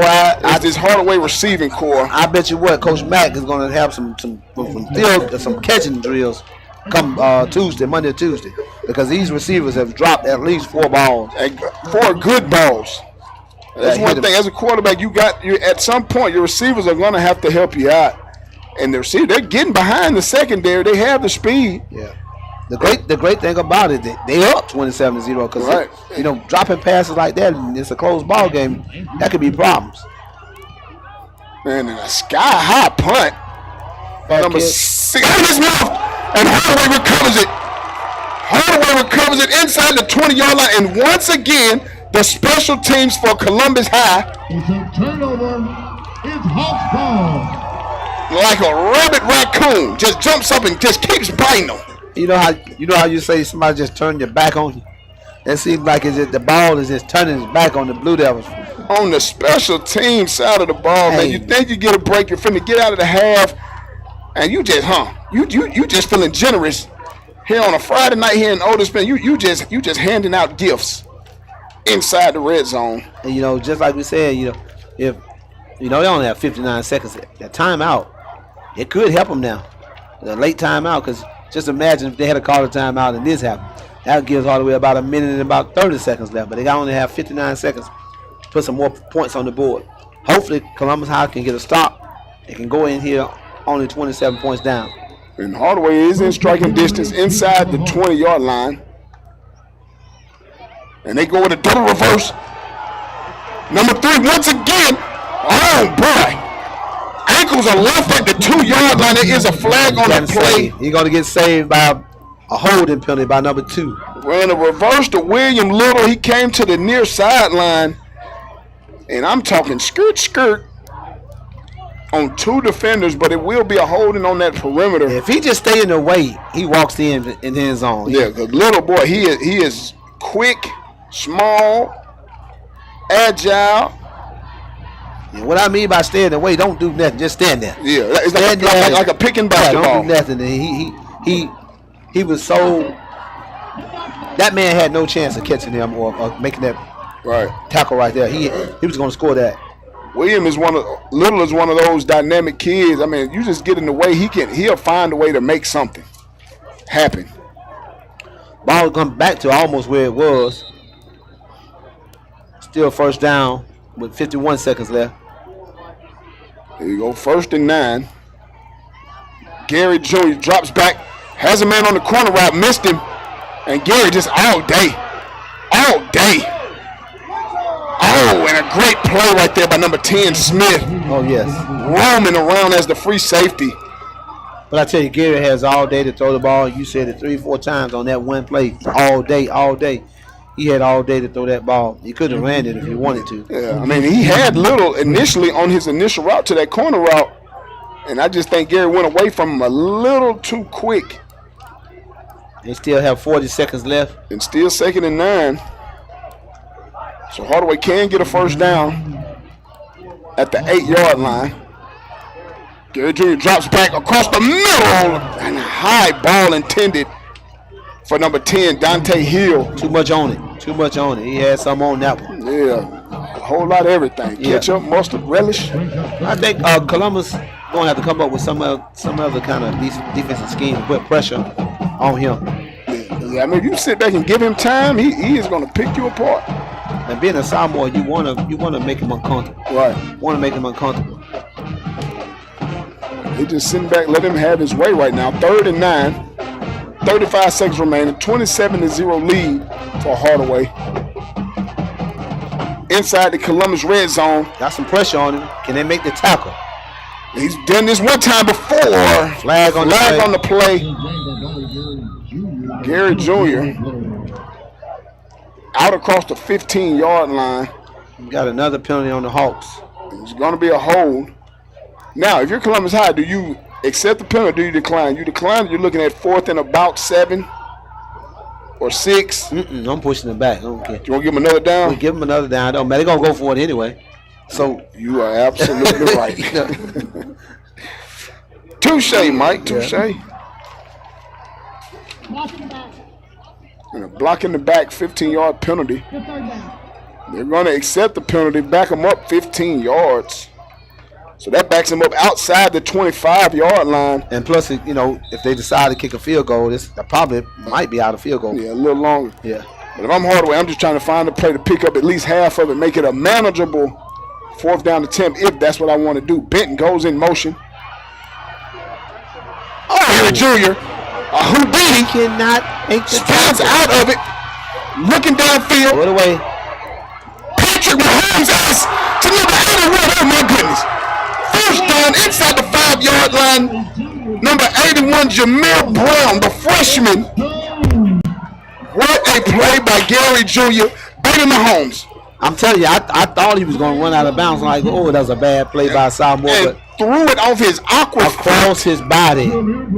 Across his body. He just doing everything you're not supposed to do. And you can tell it takes a lot of energy because he's huffing and puffing. He is tired.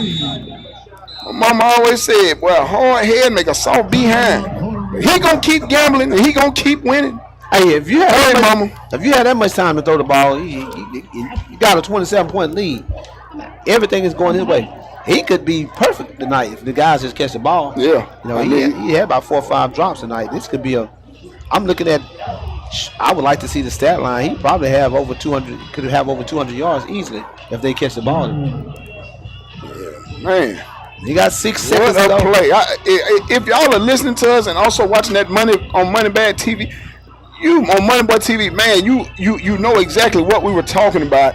Stepped up in the pocket, back out the pocket, spent into the pocket, spent out the pocket, rolled.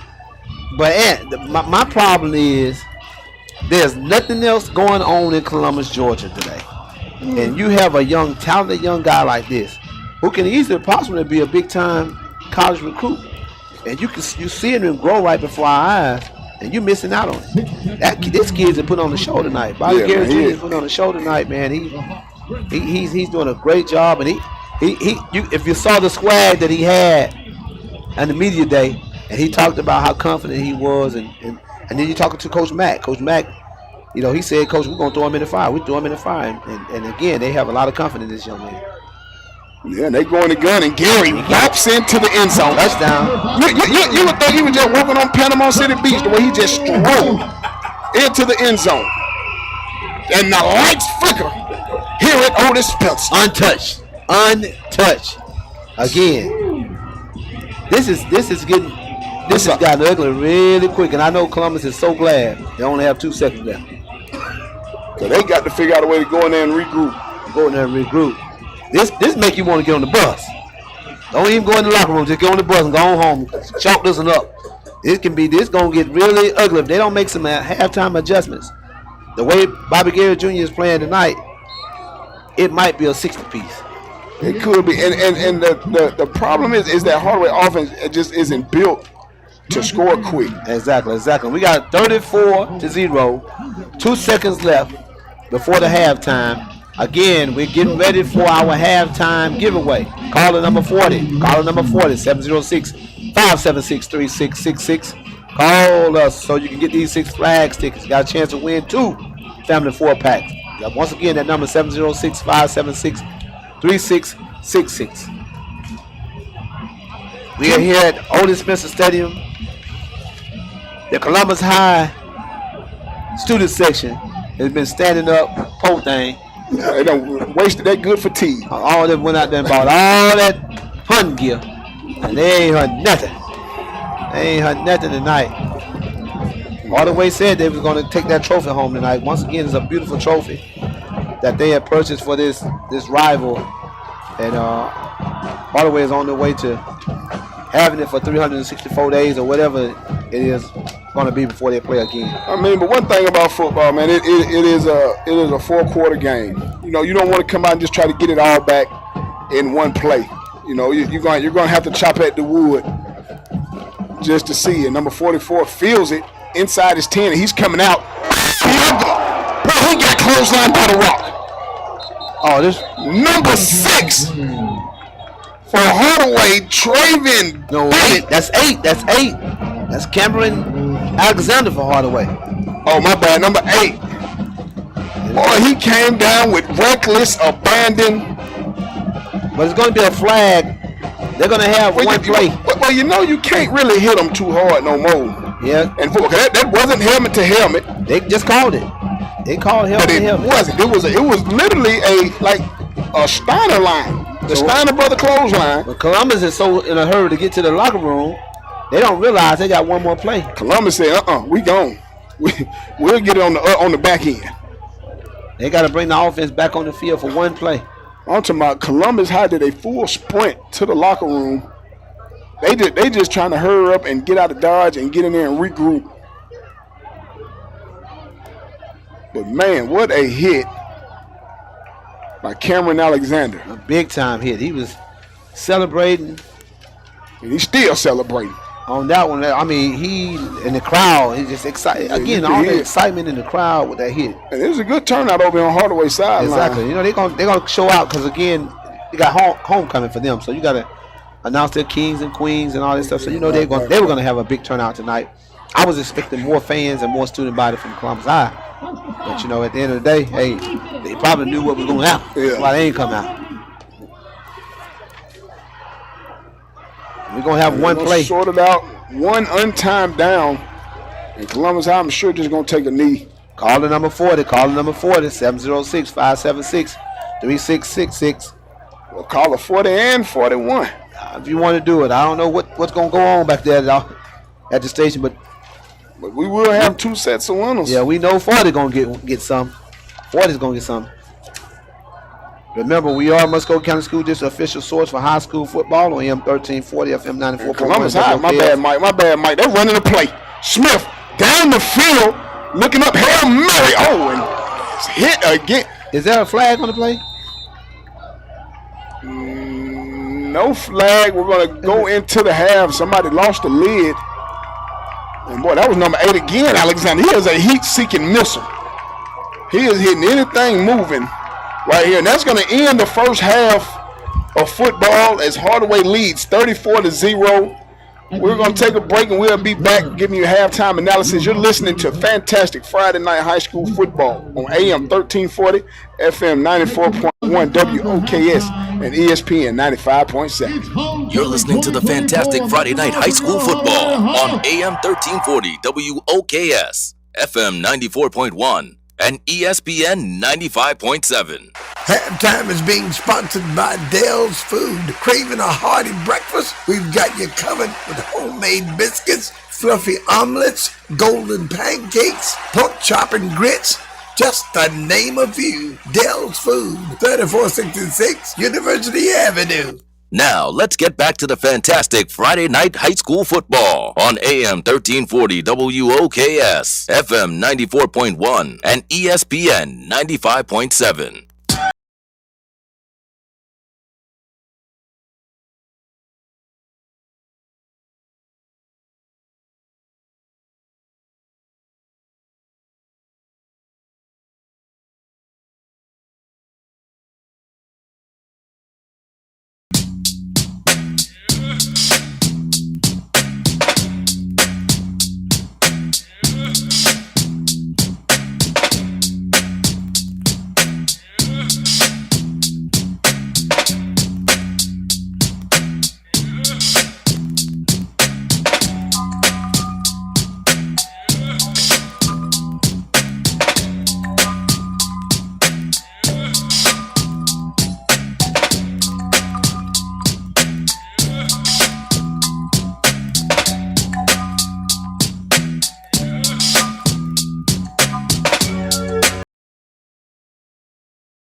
today's time. We got Sydney. We got the bad time. Well, I ain't gonna tell you. It's gonna come today. It's gonna come tomorrow.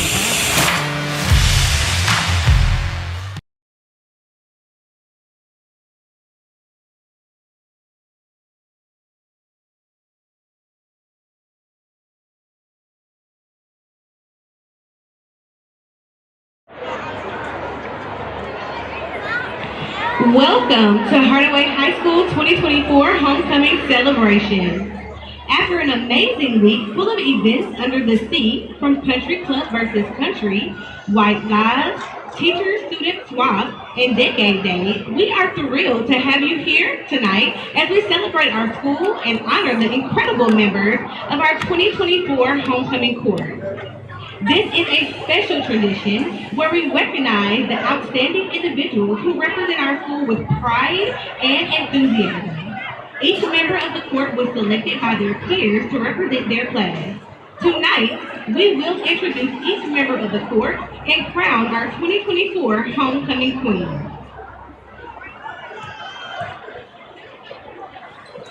Representing our freshman class, we have Miss Layla Roberts. Layla is being escorted by her mother, Andrea Roberts, and her uncle, Mr. Brian Pleasant. Next, we have Mr. Jalen Spearman. Jalen is being escorted tonight by his mother, Miss Charlotte Baker.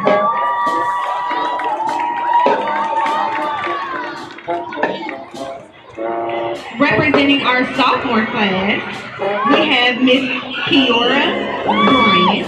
She is being escorted by her father, Mr. Keith Bryant.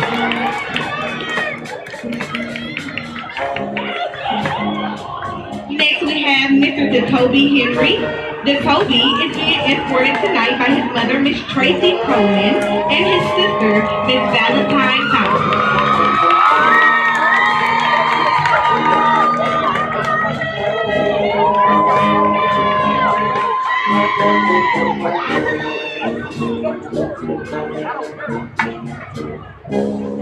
Representing our junior class, we have Miss Kiana Mahone. Kiana is being escorted by her mother, Miss Tia Mahone.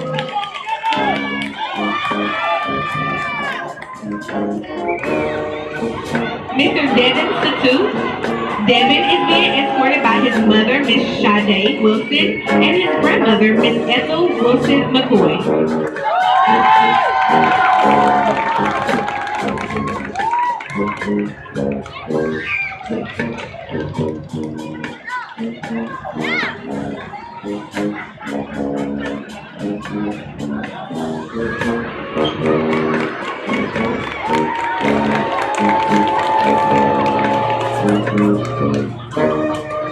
Now, we will introduce our senior representative.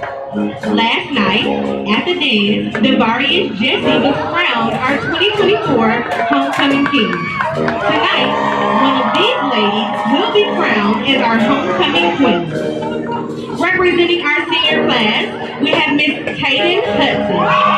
Kaden is being escorted by her mother, Miss Katrina Hudson, and her stepfather, Mr. Kelvin Smith.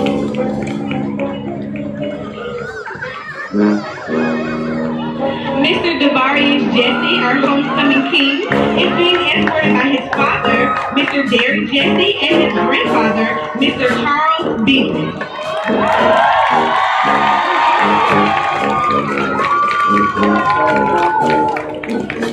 Miss Calissa Robinson is being escorted by her father, Mr. Kevin Robinson, and her mother, Miss Savon Robinson.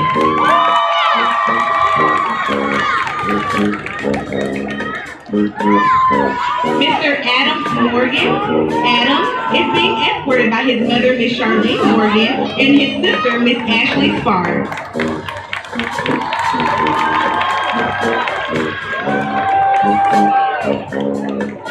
Miss Daya Lafayette. Daya is being escorted by her mother, Miss Sierra Smith, and her brother, Mr. Xander Lafayette.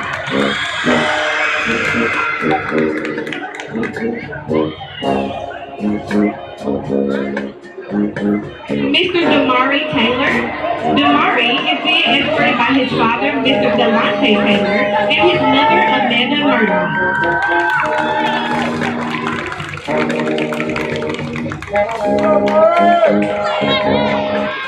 Miss Devani Zamora. Devani is being escorted by her mother, Miss Giovanna Gonzalez.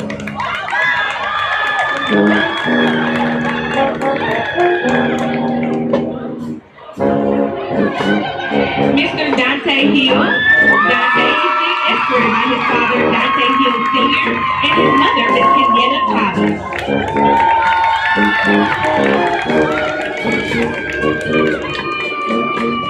Miss Aliana Jackson. Aliana is being escorted by her father, Mr. Johnny Jackson, and her mother, Miss Sheena Jackson.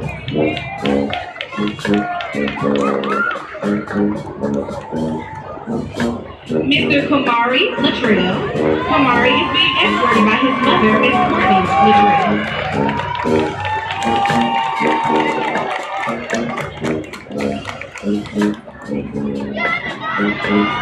Miss Janaya Hardy. Janaya is being escorted by her mother, Miss Jackie Brown, and her black brother, our 2023 homecoming king, Mr. Keegan Hardy.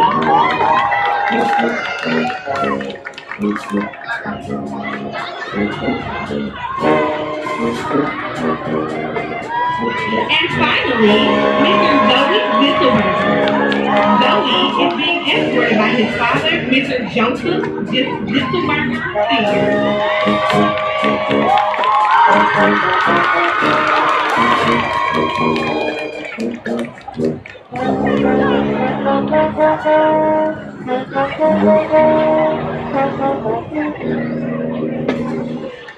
Please welcome our 2023 homecoming queen, Miss Anaya Hicks, being escorted by our principal, Mr. McNeil. Anaya graduated in 2023 and has continued her education at Georgia State University.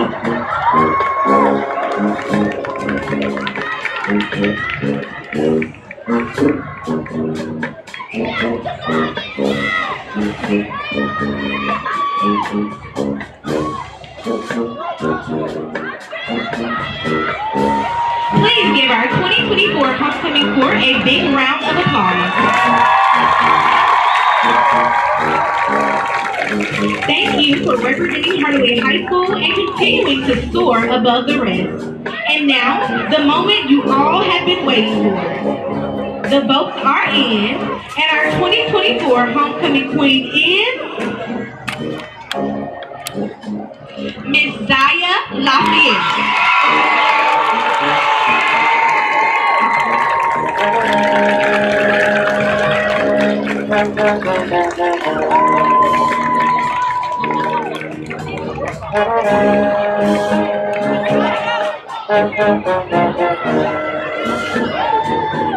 Congratulations again to the Hardaway High School 2024 homecoming queen, Miss Zaya Lafayette.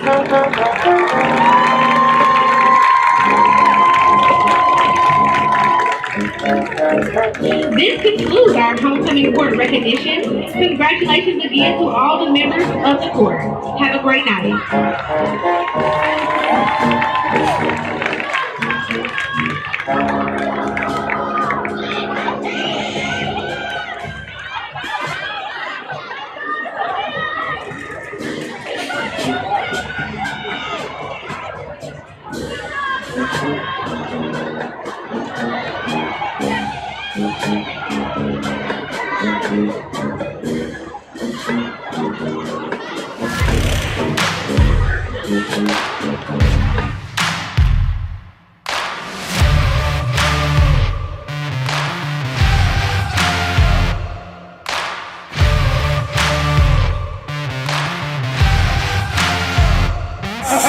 Come on down here today, time. We got Sydney.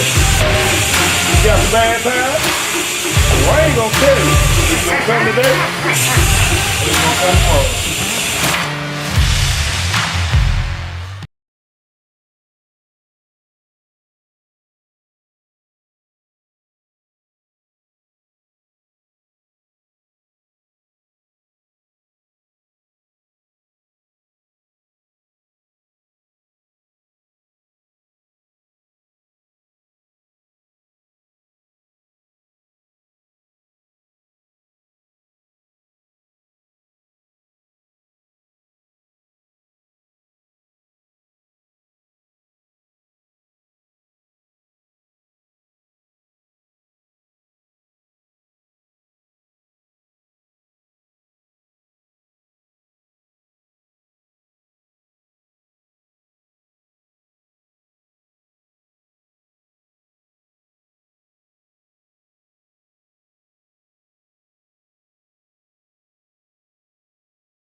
That's a drum major. Was on. He did a lot of bad talking. Look at him, cutting up, baby. Oh yeah, And he drum major dropped for it. Hardaway.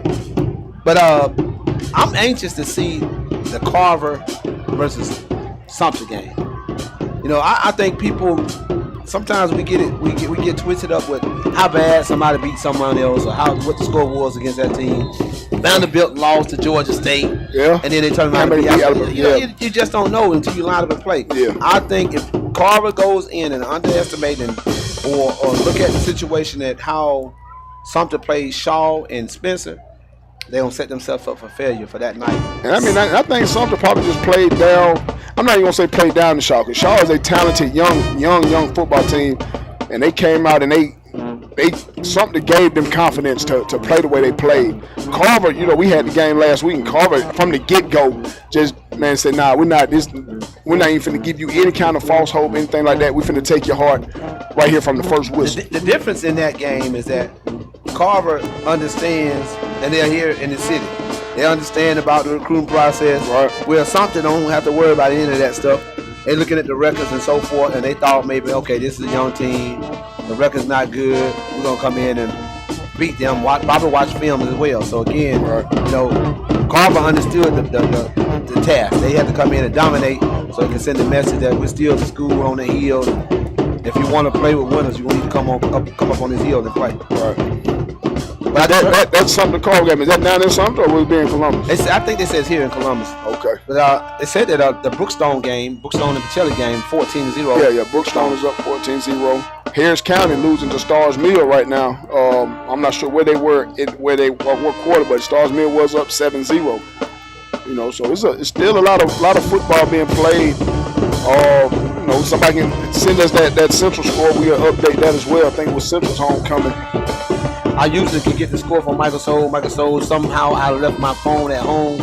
Yeah, you might have to text. Man, you might have to text a good deep. Text a good deep to score. I know you was heartbroken when you was texting the score last. Speaking of that, it was a rough week for the state of Alabama last week, man. Central losing. We don't count Auburn, so you know you talk about Central and Alabama. Y'all counted them when Cam was Superman and all over the place. I didn't. We didn't count them when they were Cam. Oh Cam was there. Yeah. Central losing, Auburn losing, and the great mighty Alabama losing to Doctors and Lawyers of Vanderbilt. It was a rough week for the state of Alabama. We knew that those are some of the people we had to take care of. So again, at the end of the day, we're going to take another break. We're going to take another break right here.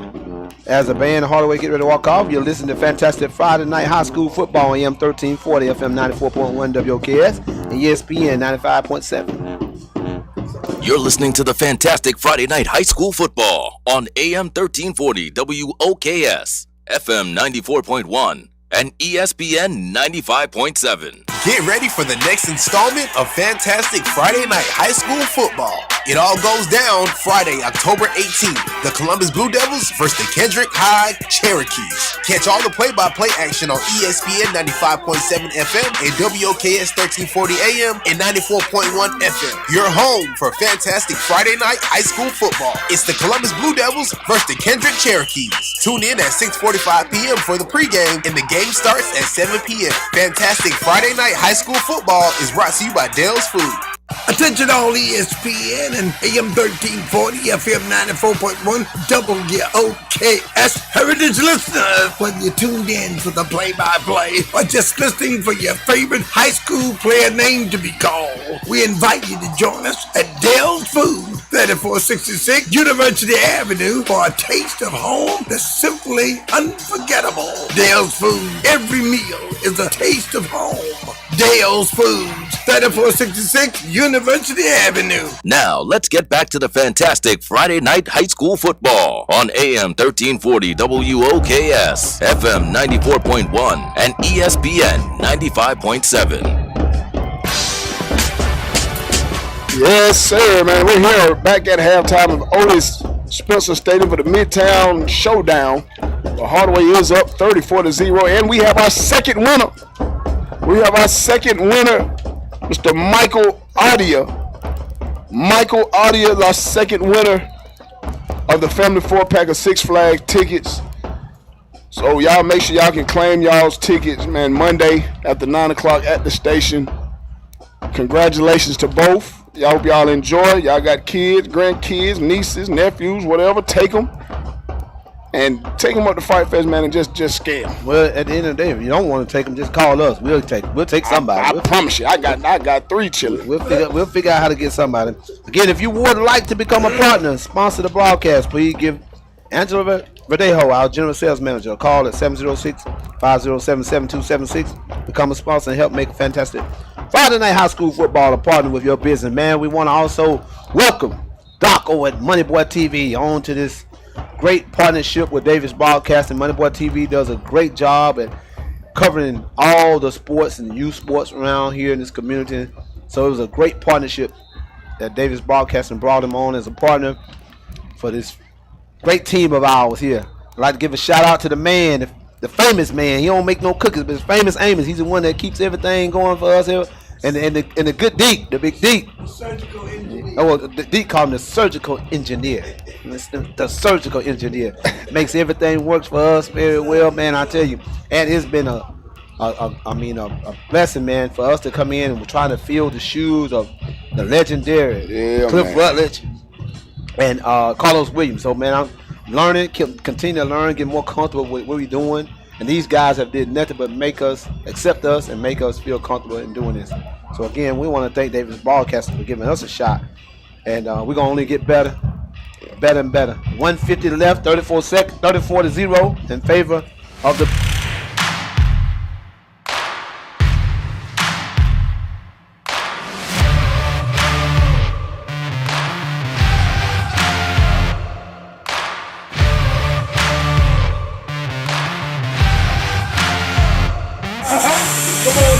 We got Sydney. We got the band time. Well, I ain't gonna tell you. It's gonna come today. It's gonna come tomorrow. Right now, just understand it is a fight. It is. Do not, it's not gonna be won overnight.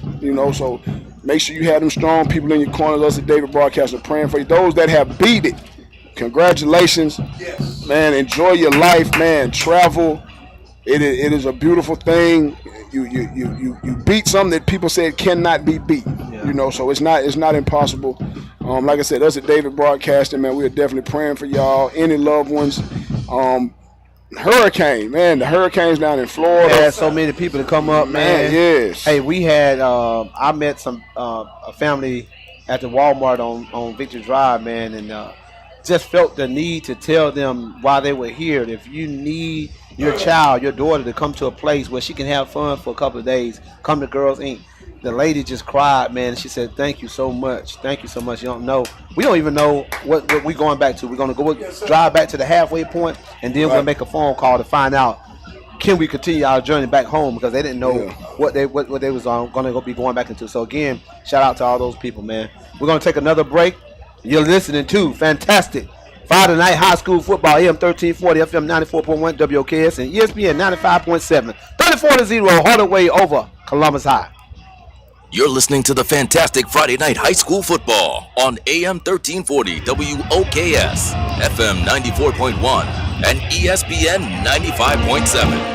Halftime is being sponsored by Dell's Food. Craving a hearty breakfast? We've got you covered with homemade biscuits, fluffy omelets, golden pancakes, pork chop and grits.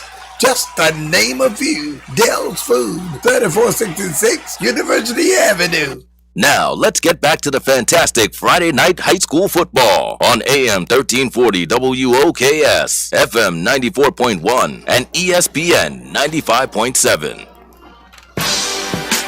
Yes, sir, man. And we are back here at the Otis Spencer Stadium, the Midtown Showdown. I am your favorite commentator, Ant Merritt, alongside the legendary Mike Woods. And we are set for second half kickoff. Mike, what second half adjustments are you looking for Columbus High to be made? Hey, you know what, Ant? I'm going to be quick with this. I get so hungry here and Deke talk about them sausages and biscuits and from Dale's and pork chop. Man, I got hungry real quick, so kind of threw me off. I didn't know what you was going to say, but man, Deke sounds so good talking about that pork chop. So y'all need to, again, man, Hardaway, Columbus just got to get something going. They got to get something going coming out here to get their fans something to cheer about. They got a pretty good student section still there. and fans and parents are still here to watch them. They need to get some points on the board, and hopefully Hardaway was able to score quick. Hopefully they can start doing the same thing. But again, like you said, their offense is not set up to do that. They lost their big time quarterback from last year, so they got a young quarterback starting it. But hopefully they can get something started right here. And the kickoff was brought out just out across the 20. While Columbus will take over on first down. They run the ball inside, picks up maybe a yard on the carry.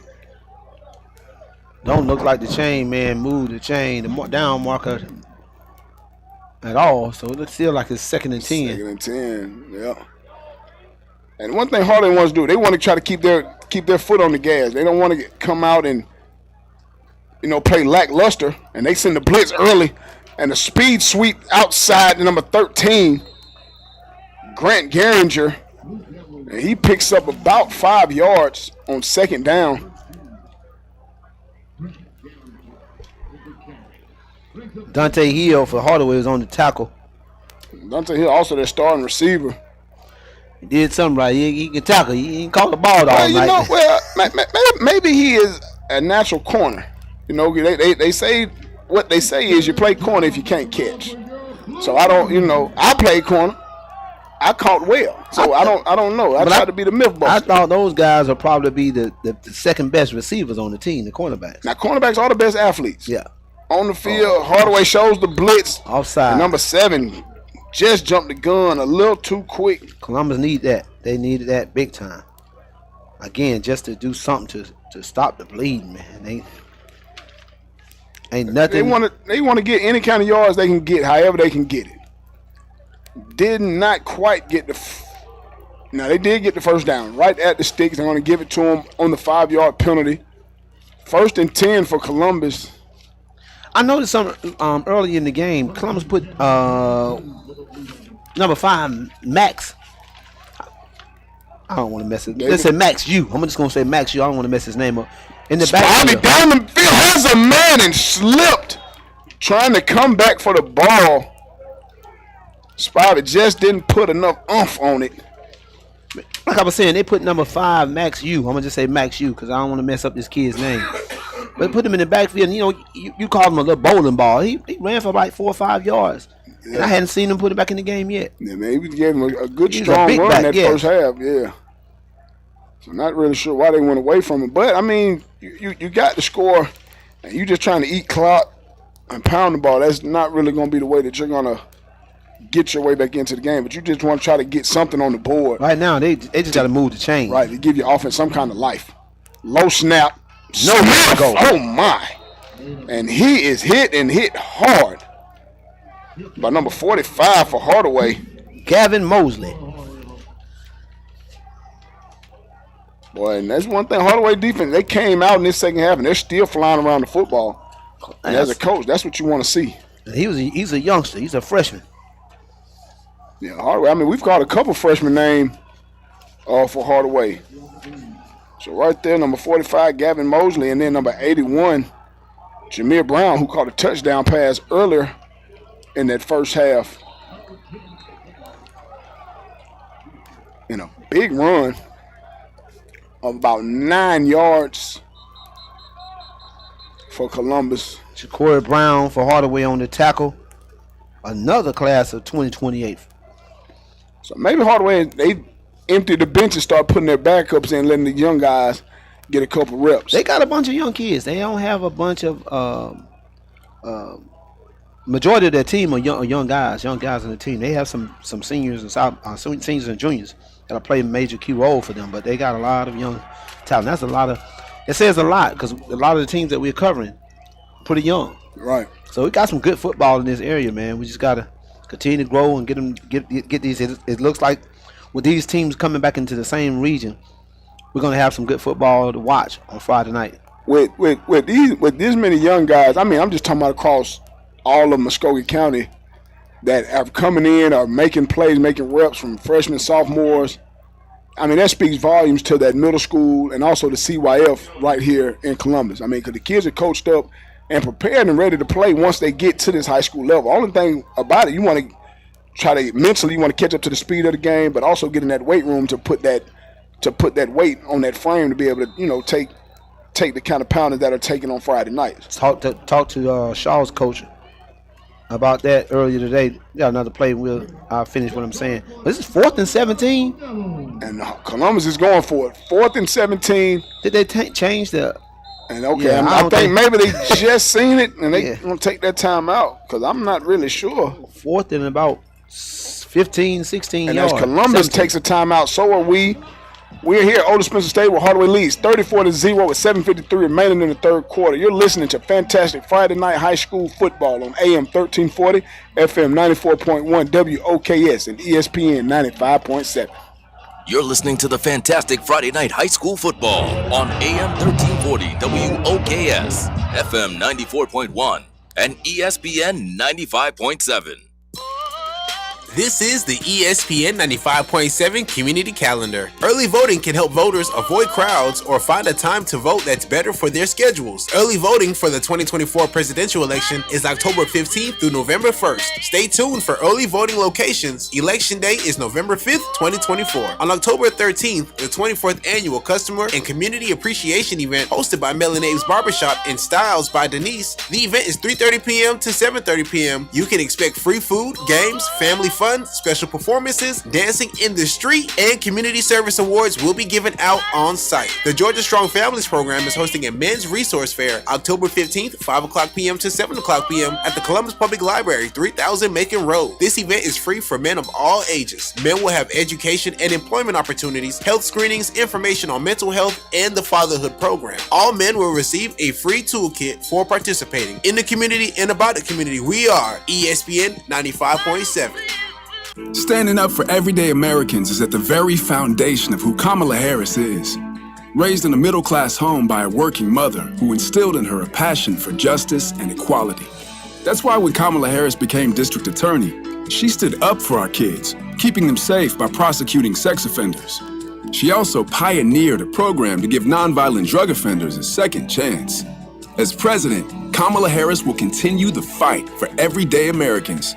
She's already lowered the cost of your health insurance and medications. Insulin is now capped at $35 for seniors. But there's more to do because mortgages, rents, groceries, and utility bills are still too high.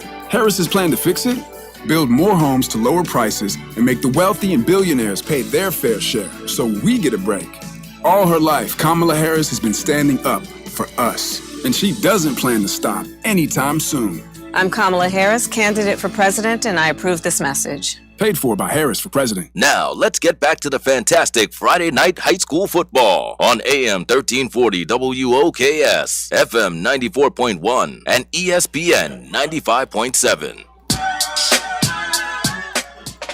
Yes, sir. And we are back, and Hardaway has scored again on a block punt.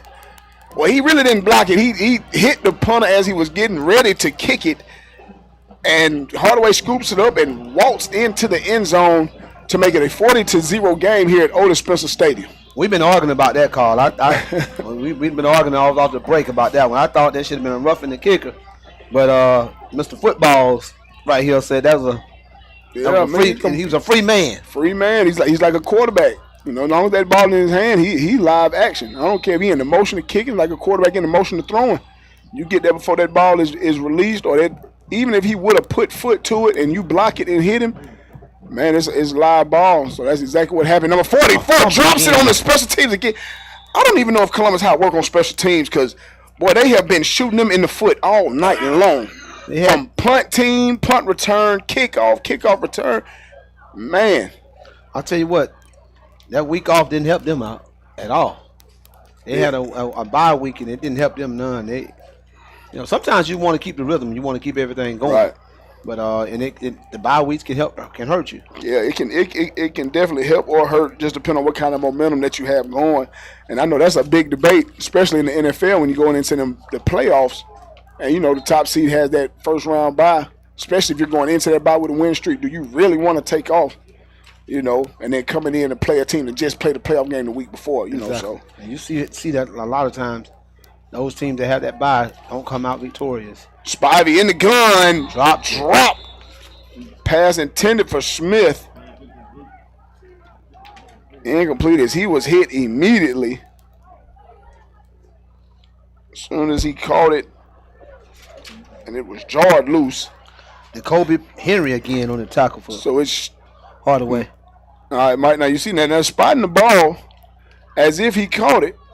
So then if he did catch it, it should be a fumble, but maybe they gave him the catch and a loss of the forward progress stopped it maybe. But it is going to be 2nd and 7. Bad snap. Fumble. Bad snap, fumble on the ground. Yeah, I think he recovered it. Spivey gets on it.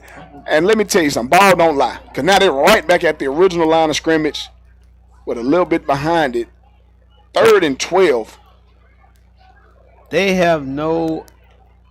Hardaway is not threatened at all by the pass of Columbus High. So they're just pinning their ears back. They figured out the wing T offense. Everybody's staying in their lanes. Now, Hardaway really doesn't feel threatened by Columbus's receivers, so now they can really just play back comfortable. Look on that stop route. Catches it for about a 3-yard pickup. It's going to be 4th and 10. Punt team will come back on the field for Columbus High. 5 minutes and 37 seconds left in the 3rd quarter with Hardaway up on homecoming, 40-0. Once again, winner chicken dinner of the family 4-pack of the Six Flags family 4-pack. We gave away 2 sets of 4-pack. I see the board. If I said your name wrong, my brother, I apologize, but you are a winner. And Michael Audia, if I said your name wrong, I apologize. I am just a regular man from Columbus, Georgia public school system. Congratulations, y'all. Want to pick up your tickets on Monday. And down the sideline, he said he stepped out of bounds, was number 10 for Hardaway. That's my man. Dante Hill. And boy, he is lightning in a bottle. Yeah, Dante he catch that ball. Dante said, I got to do something right. I don't miss 2 touchdowns tonight. Yeah, fielded it on the hop and went straight down the near side. And now you're going to get mad at the referee for throwing a flag for him stepping out of bounds. Pink laundry on the field. Blocking the back on Hardaway. Still in great field position. Got great field position for Hardaway. Hardaway will take over in Columbus territory still, even after, no, they're going to walk off the 15 yards, going to back them up into their own territory. It's going to put them inside their own 45-yard line at the 43-yard line of Hardaway, where they will take over.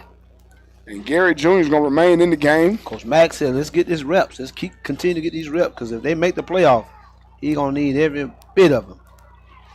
Twin receivers to the top of the formation. Bubbles it out. Number 3 makes a move in space. Makes a move in space again. Tried to slip out of that. Was number 3, William Little. Tim Rogers for Columbus High on the tackle again. William Little, Hardaway's leading receiver. It shows you why. Boy, he is electrifying in space. Scoring on a rushing touchdown earlier in the 1st quarter. It's about 8-yard gain on that pass play. It was just a quick little bubble to Little, and he did the rest, picking it up. How many yards did you say Gary had before the game tonight? You remember? 851. He's going to get 1,000 tonight. He should have been over 1,000 without all the drop balls that his receivers had in that first half. You got to get the receivers on kind of a jug machine at practice. Yeah. 100 balls a day. Tomorrow. They need to go in tomorrow. All the passes they dropped. It's a first down by Hardaway. Because if you're a threat with that passing game, the way Benton was running the ball, man, you have potential to be a very dangerous offense and very balanced. If you can have your receivers catch that ball consistently. Exactly. We have 3:17 left in the 3rd quarter. Hardaway up 40-0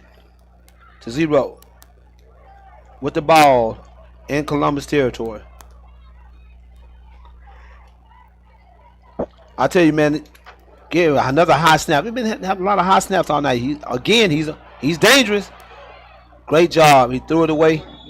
And that's what we said that first half. When he was rolling out, couldn't find anybody, just throw it away. Don't lose those yards. And he did it that time. Good job. That was Great heads smart. up play.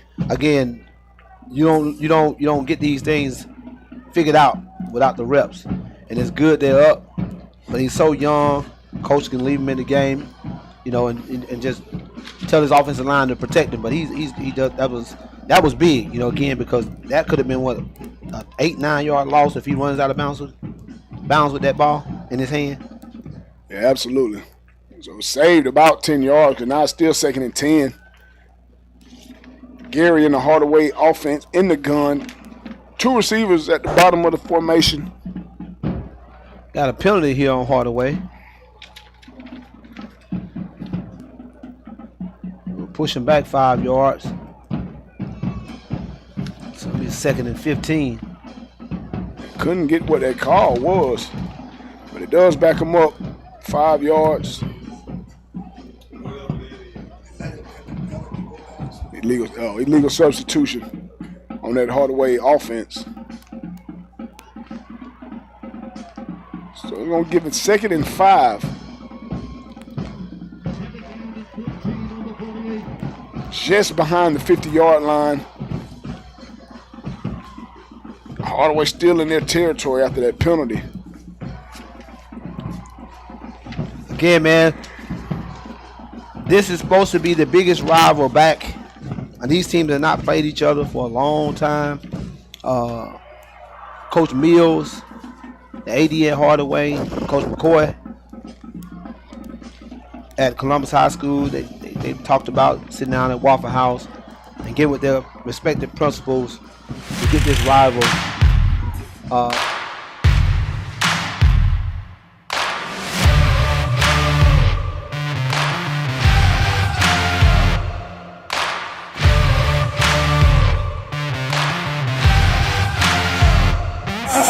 Come on down here, same time. We got Sydney. We got the band time. Well, I ain't gonna tell you. It's gonna come today. It's gonna come tomorrow. AM 1340, FM 94.1, WOKS, and ESPN 95.7. Benton once again right up the middle, runs through, tackles a 15-yard pickup. Needed 15 yards, and Benton went and got 17 for Hardaway. And once again, he was not even touched until he got to the linebackers, and they looked like they weren't really enthused to hit him. Joel Forger, number 7 for Columbus, with the stop. Again, he probably have over 100 yards rushing. Oh, easily. If not close to it, but he's running the ball and not being touched for 5, 6 yards, 7 yards down the field before he's being touched. Yeah, I mean, it's been a level of consistency for Ben. He's averaging 7 to 8 yards a game on the ground. Pump fake, Gary downfield at number 2 and goes up and right off his hands of Markel Birch, who had a big play in that first half. Coach need to get him on the bus and go back to the school, turn the bus lights on, and throw some passes to these receivers, because they have dropped at least 4 touchdowns tonight. And I'm talking about, I mean, it was coverage there, but I mean, it hit his hands. No, I mean, it wasn't as bad as the other. Absolutely. It hit your hands. You're supposed to catch it. You want to play big time football, those are the ones that coaches judge you about going up and getting it.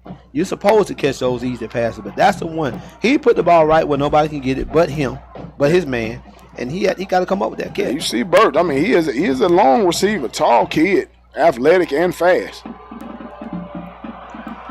And the pitch out to Little trying to get to the corner and drag down just outside of Columbus High's 30-yard line. Tim Rogers. And boy, he is playing sideline to sideline. I tell you what, I know Columbus High right now don't appear to be a good team, but somebody better look at this kid. He's a long, wiry kid. Demeanor is great. And the coach spoke highly of him, and he's living up to everything the coach said. We got 17 seconds left in the third quarter. I think Hardaway is going to take it into the fourth. They got their foes up on the sideline, foes in the air. And maybe they're going to let it go. Sure, they're going to let it go down. All right. That's the end of the third quarter. With Hardaway up 40, Columbus 0. You're listening to Friday Night Fantastic Friday night high school football on AM 1340, FM 94.1 WOKS, ESPN 95.7. You're listening to the Fantastic Friday Night High School Football on AM 1340 WOKS, FM 94.1, and ESPN 95.7. Looking for an affordable, faster, and more convenient way to fly? Look no further than your hometown airport. Albany to Chicago, Brunswick to Miami, Valdosta to Dallas, Savannah to New York. Your local airport has flights to top destinations multiple times a day. Eliminate the headache of long security lines, overcrowded terminals, and hard-to-find parking. You can't put a price on convenience. Support your community and check in at an airport near you today. Fly local. Brought to you by the Georgia DOT. We invite you to join us at Dale's Food, 3466 University Avenue. Dale's Food. Every meal is a taste of home. Craving a hearty breakfast? We've got you covered with homemade biscuits, fluffy omelets, grits, pork chop and grits, salmon burgers, and our famous chicken and waffle for a quick and satisfying lunch or dinner. Dive into our hot wings, fish, scrambled dogs. Dale's Food. 3466 University Avenue. Now, let's get back to the fantastic Friday night high school football on AM 1340 WOKS, FM 94.1, and ESPN 95.7. Yes, sir. We're back here at Otis Spencer Stadium for the Midtown Showdown. I am your favorite commentator's favorite commentator, Ant Merritt, alongside the legendary Mike Woods. And out the gate, looking for a deep ball. Flags all over the place. They don't need it. He caught the pass. Right into the break. Dante Hill. All the easy catches of the night. He catches. I mean, all the drops he had of the easy catch. He wants to catch the most difficult ball laying out inside the 5-yard line and making a catch. And I tell you what, I know Bobby Gear. And Bobby, I'm telling you, your son probably going to be better than you. This kid is really good, man. Bobby was an exception. And listen, that's saying something. Because Bobby Gear was a heck of a player at Columbus High School. This boy of yours is putting on a show tonight. I mean, these are some well-thrown balls. I've not seen the high school kids throw the balls as well as this kid. He's just a sophomore. Yeah, he's a young kid, young. Declined the penalty. And Hardaway will take over at the Columbus High 3-yard line. We may have to change the name from the Midtown Showdown to the Midtown Beatdown. There you go.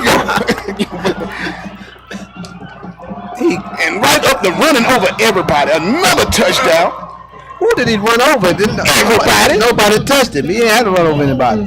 Another touchdown. And they got flags on the floor. I think they tired of the lights. Yeah. They tired of the flickering light. They done flickered them to death. But I tell you what, Columbus players need to not try to be in a pushing and shoving match now.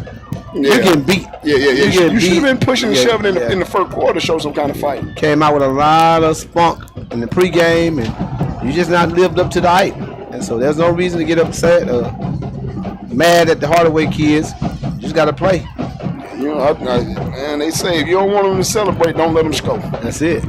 That's how you stop all that. We got 11:22 left in the fourth quarter. 46 Hardaway, 0 Columbus High. As they get ready to line up for the extra point. These are the type of things that kids started doing that. Coaches keep the starters in, run the score up some more. Yeah. But hopefully Coach Max has seen enough and don't risk his young superstar getting hurt.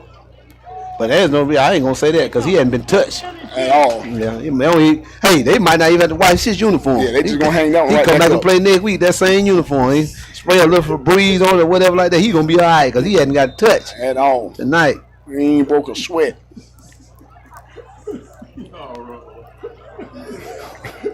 They're lining up for the extra point. High snap gets it down. Great job. And it is good. You saw who got that one down? Number 10. Hey, man.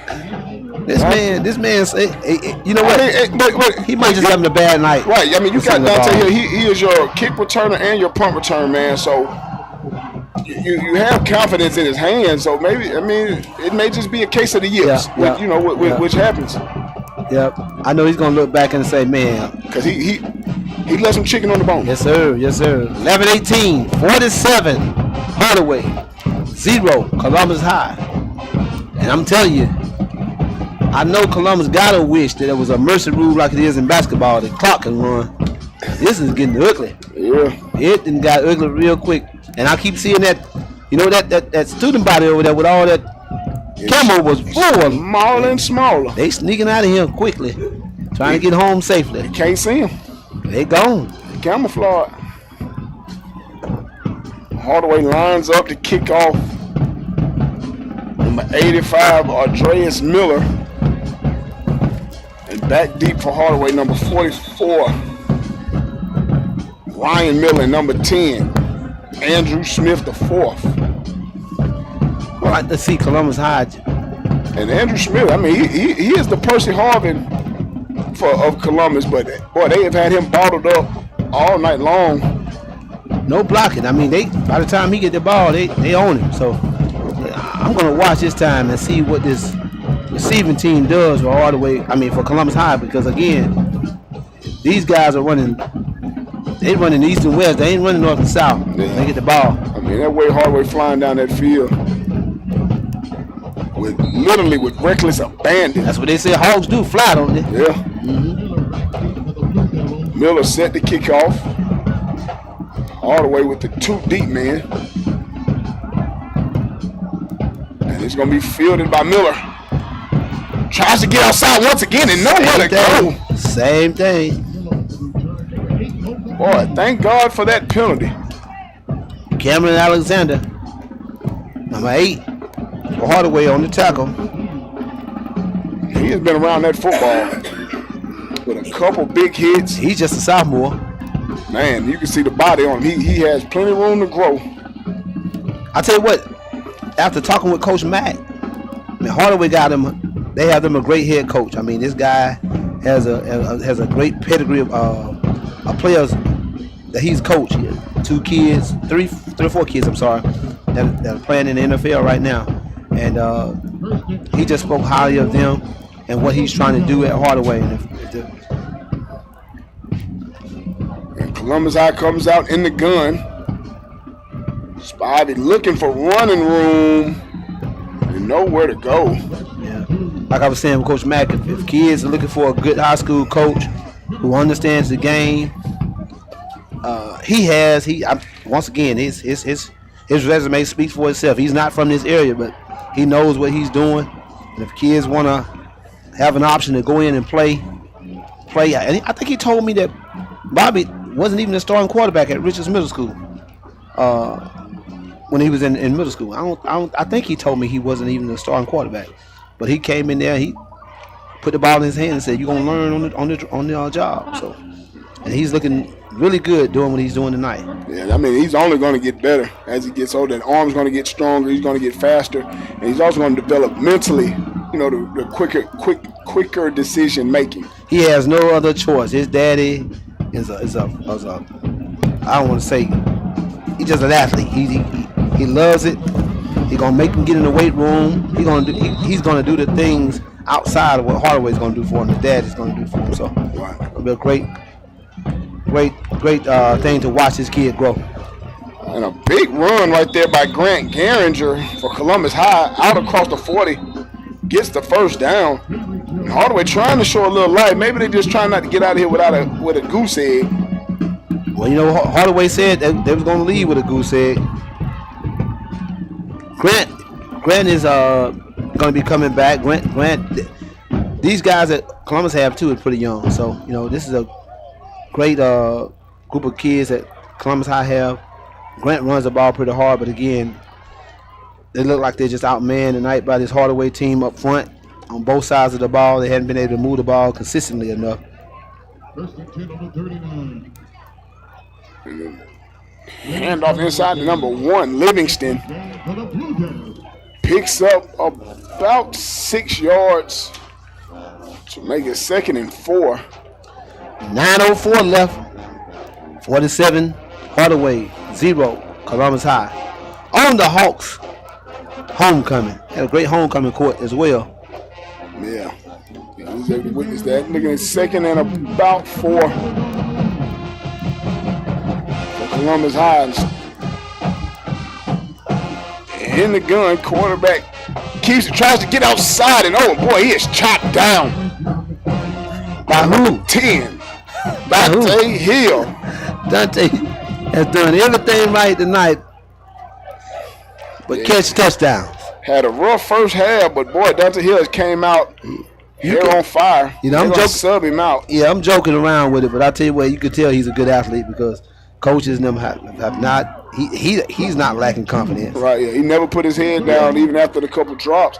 Still came out and made the plays he needed to make to help his team. It may not have been the impact them catches would have had, but him still staying locked in on that defense side of the ball. I mean, you could tell he's locked in. Dragged down after about a yard or two pickup. It's going to be 4th and 1. Great open field tackle. They're going to go for this one. Yeah, they really don't have a choice. 7:42 remaining, clock ticking. 4th and 1 for Columbus. Hardaway get the ball back. They're going to go for the 50-piece. 50-piece honey hot with the lemon pepper sprinkles. Anytime somebody get the 50-piece, that's what we call it. And Smith picks up the first down. Out across the 25, close to the 20. Big run right there. And this is the best drive Columbus High has had all night long. Yep, needed it earlier. But you know, speaking to some people at halftime, them losing their big-time quarterback, they've changed their whole offensive scheme, and I think it has to do with them not having the confidence to throw the ball.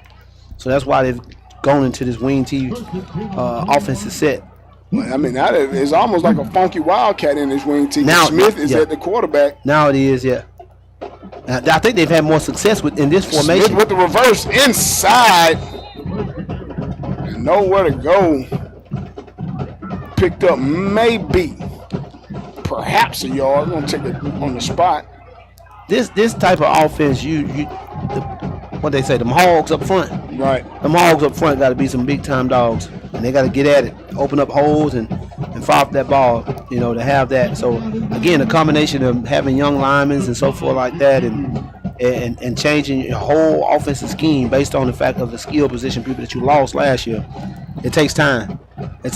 So. Yeah, absolutely. Smith comes out in the gun, wing T formation. Handoff. Number 13 has a seam. Bounces inside the 5 and down to the 2-yard line. Columbus High, number 13, Grant Geringer. Columbus High showing a little life. They are not trying to see the Krispy Kreme hot donut light on. And you know, Otis Spencer. And you know Hardaway was trying to keep that goose egg on the board. Oh yeah, because it's gonna look beautiful on the final scorecard. They're gonna tighten up right here. Columbus gonna have to earn this because they talked about it. They don't want them to score. So they're gonna tighten up. And inside handoff, Smith gets in. Touchdown. And Columbus gets some lights flickering. And the cheerleader in the student section going crazy right now. And cheering like Obama who's walked in the stadium. 47-6, Columbus High up right now. I'm so glad that they got a chance to cheer about something. And they got a lot of cheerleaders over there too, don't they? Oh yeah, they did. They got more cheerleaders than each band together. Exactly. And they happy. But I tell you what, being an alumni of Columbus High School, inside hand up to the big back number 5, and he's hit on the conversion, no good. Just came back into the game, wondering where he been all night. Well, we're gonna take a break. 47-6 in favor of Hardaway. You're listening to fantastic Friday night high school football on AM 1340, FM 94.1 WOKS, and ESPN 95.7. You're listening to the fantastic Friday night high school football on AM 1340 WOKS, FM 94.1, and ESPN 95.7. Attention all ESPN and AM 1340, FM 94.1, WOKS Heritage listeners. Whether you're tuned in for the play-by-play or just listening for your favorite high school player name to be called, we invite you to join us at Dale's Food, 3466 University Avenue for a taste of home that's simply unforgettable. Dale's Food, every meal is a taste of home. Dale's Foods, 3466 University Avenue. This is AM 1340, FM 94.1, WOKS's Community Calendar. October is Breast Cancer Awareness Month. The Peachtree Mall invites you to the Red Ball Gets Groovy and Goes Pink event, October the 18th, from 10 a.m. to 12 noon at Center Court. This event supports women battling or surviving breast cancer. The first 150 survivors will receive a gift bag valued at $750. Enjoy a unique tennis experience where you will learn about the fundamentals of tennis in a new, fun way. Make sure you come dressed in your best 70s attire. Be prepared for music, dancing, and games. The 2024 Paint the Town Pink 5K Fun Walk Glow Run is Friday, October the 18th at 6 p.m. Everyone will meet at the Woodruff Riverfront Park, presented by the West Central Georgia Cancer Coalition. Supporting this event provides opportunities for those battling the disease to have more resources available. 100% of all proceeds stays in our community. Columbus Park and Rec has teamed up with Safe Kids Columbus to bring back Spooktacular to Lake Bottom, October the 19th from 11 a.m. to 1 p.m. Children that attend are able to get free bike helmets. Bring your kids out to enjoy crafts and free sweet treats in the community and about the community. We are AM 1340, FM 94.1, WOKS. Now, let's get back to the fantastic Friday night high school football on AM 1340 WOKS, FM 94.1, and ESPN 95.7. Yes, sir, man. We're back here at the Midtown Showdown here at Otis Spencer Stadium. I am your favorite commentator's favorite commentator, Ant Mirror, alongside the legendary Mike Woods. Following the kickoff, Columbus pitting Hardaway back inside their own 20-yard line, right at about the 16. And Coach Mack did exactly what we thought he was going to do. He pulled his superstar quarterback and went to his young running back to give them some reps. With 4:10 left in the fourth quarter, with them up 41 points in this game, there ain't no chance of Columbus coming back. So there's no reason why you should risk any injury. So it's a good job and getting some of these kids some play time on homecoming. Right. Backup quarterback in right now for Hardaway. Speed sweep to number 81, Browning. Oh, boy, and 74. Quarterback in right now for Hardaway is number 15, Khalil Stanford. Lazaria Senior. Fagans, Columbus with the tackle. That's back-to-back tackles right there for 74 of Columbus High. He was the one that missed Gary on that big scamper he had him in the backfield and couldn't hold him. I watched him, man. He had his hand on him, but he couldn't put him to the ground. Got a break in the action. I'd like to let you know that if you'd like to become a partner and sponsor the broadcast, please give Angela Verdejo 706-507-7276. We're going to take a break right now. You're listening to fantastic Friday night high school football on AM 1340, FM 94.1, WOKS, and ESPN 95.7. The score is here, 47-6 in favor of Hardaway. You're listening to the fantastic Friday night high school football on AM 1340 WOKS, FM 94.1, and ESPN 95.7. Hey, this is Mr. Riley with Sunday Conversation with the Rileys. Tune in to our next episode of Sunday Conversation entitled The Domestic Violence Roundtable Inc. with our special guests. Yolanda Fryer, Organizational Chair. Annie Davis, Education and Outreach Chair. Felicia Belk, Public Relations Chair. Tune in for Sunday Conversation at 6 o'clock a.m. on ESPN 95.7. It's the dawning of a new age in Tuscaloosa. I understand what Alabama football is all about. Roll time. Join the Crimson Tide as the Kalen DuBois era begins. Touchdown! Join us Saturday as the Crimson Tide take on South Carolina in an SEC showdown in Tuscaloosa. Our coverage begins at 8 a.m. on your home for Alabama football. Our sister station, ESPN 95.7. Now, let's get back to the fantastic Friday night high school football on AM 1340 WOKS, FM 94.1, and ESPN 95.7. Yes, sir. We're back here at Otis Spencer Stadium where Hardaway is up 47-6. 2:49 remaining. I am your favorite commentator, Ant Merritt, alongside the OG, Mike Woods. And we come back and they want to take a timeout. This has been a blowout. Hardaway has dominated the game from start to finish. Columbus had no answer. They couldn't stop the run. Bobby Gary Jr. probably, I'd like to see the stat line. I think he probably have close to over 200 yards passing today. Probably succeeded at 1,000 yards. I think he was about 150 yards away from having 1,000 yards. I think he probably did that. Yeah, and once again, we want to congratulate our winners of the Six Flags Family 4-Pack. Ossie Therbard and Michael Audia, both winners of the Family 4-Pack. Make sure y'all can pick up your tickets Monday at the radio station anytime after 9 o'clock in the morning. And don't get mad for that man butchering them names. High snap gets it down. Columbus High and puts nobody back to return. Took a little Hardaway bounce, and Hardaway downs it at their own 42-yard line where Columbus will take over.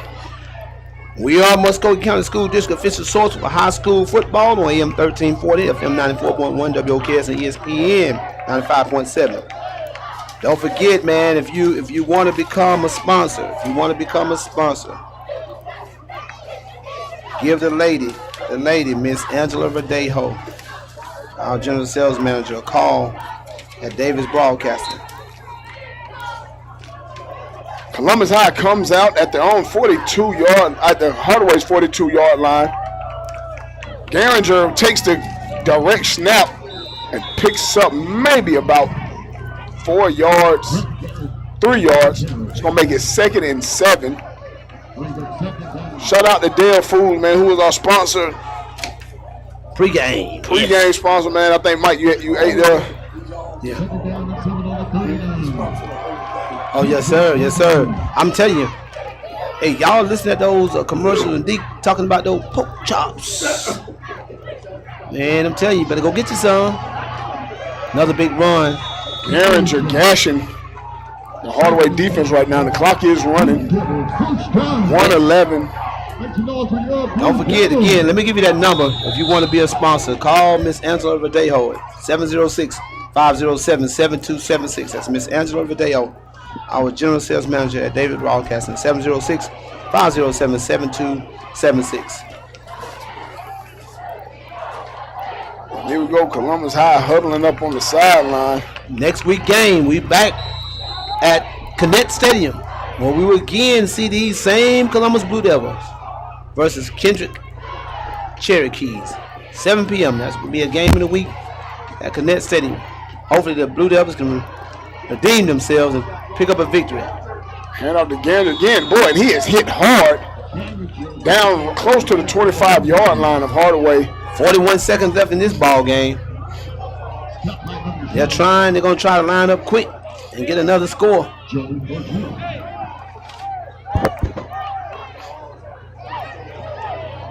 They probably have one more play.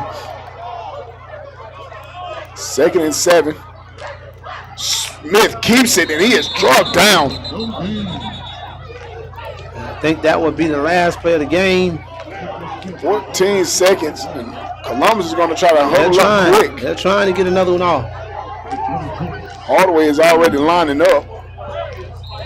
And Smith spikes the ball, but there's a blowout fashion right now. Clock is not.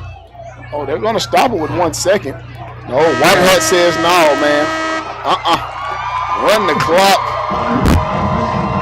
47-6 in favor of Hardaway.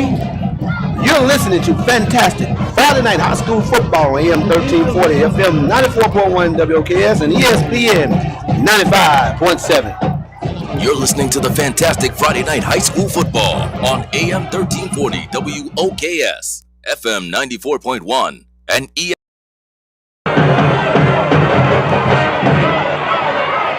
Special presentation coming up at midfield, presenting the Midtown Showdown Trophy. Our Region Chief, Mr. Matt Bell, will be presenting our trophy for the Midtown Showdown.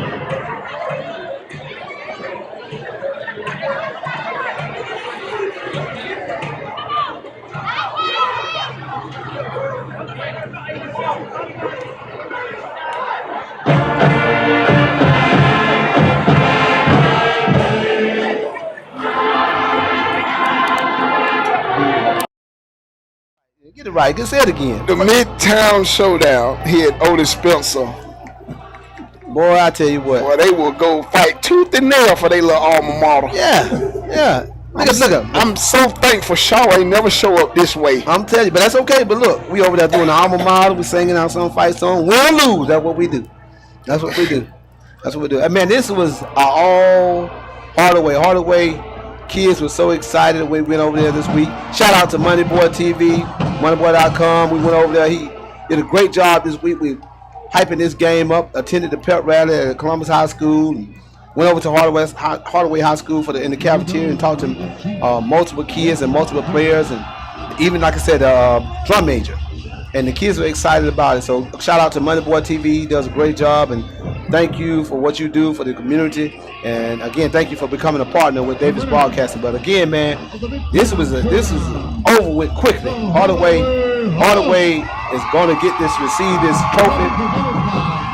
They got the trophy down there. Boy, it is a good size trophy. Yes. Shining too. Look at it. And the lights flickering. Here at Otis Spencer. Former principal at Hardaway, Mr. Matt Bell, presented the trophy to the Hardaway Hawks, and they will get a chance to keep this trophy for an entire year. This is a renewed rivalry, and this is what's going to happen. The winning team will have the score put it on this trophy, and they will have the trophy in their trophy case for an entire year. They deserved it tonight. They played a real good game. Hey, this is my first time actually seeing. I seen Bobby Gary Jr. play basketball, but I've not seen him play football. I was very impressed with that young man today on what he did and how he spent the football today. Yeah, man, absolutely. So was I. Man, his poise in the pocket, outside the pocket. He never looked like he was ever too rattled. You know, just the way that he conducted himself as a young guy leading his team. Man, made all the right throws, didn't put the ball in harm's way. And that's all you can really do. Just not turn that ball over. And he probably would have had a whole lot more yards because his receivers dropped quite a few deep balls that would have added on to his total yards. So, man, we're looking forward to hearing more from Bobby Gary Jr. Man, it's going to be scary for the surrounding teams in the region as this young man continues to grow. Hardaway is running down the sideline, celebrating this victory. And they got the H flag flying. Took it from the cheerleaders and running with it. Look, they having someone finna run over a couple of cheerleaders. Nobody coach gonna say no, stop or somebody get hurt because they put themselves in a great situation. Yeah, man, they came into this game 2-4, Columbus 1-5.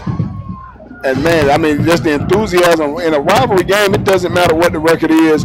You're fighting for bragging rights.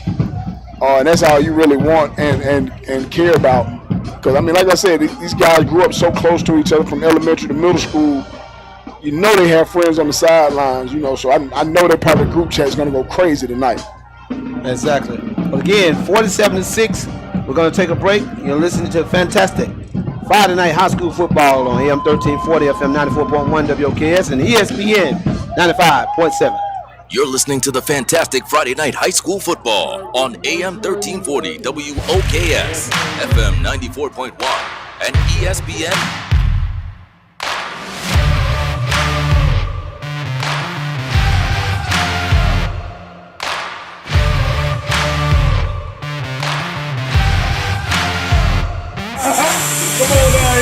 time. We got Sydney.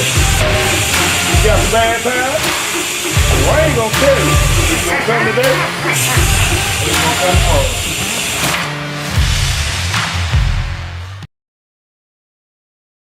Everyday goods too high.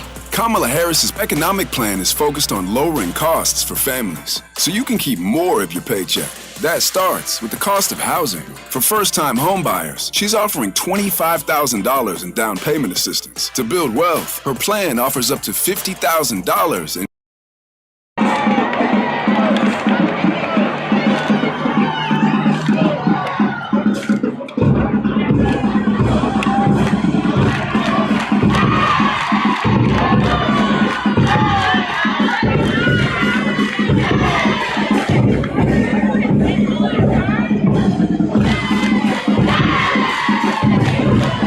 both fans, great job. Both student section, great job. Outstanding. Get down to him. Thank you for your sportsmanship. Have a safe trip home. By 6:24, the stadium needs to be cleared. Thank you for coming out for this super showdown right here at Only Spencer Stadium. See you next time.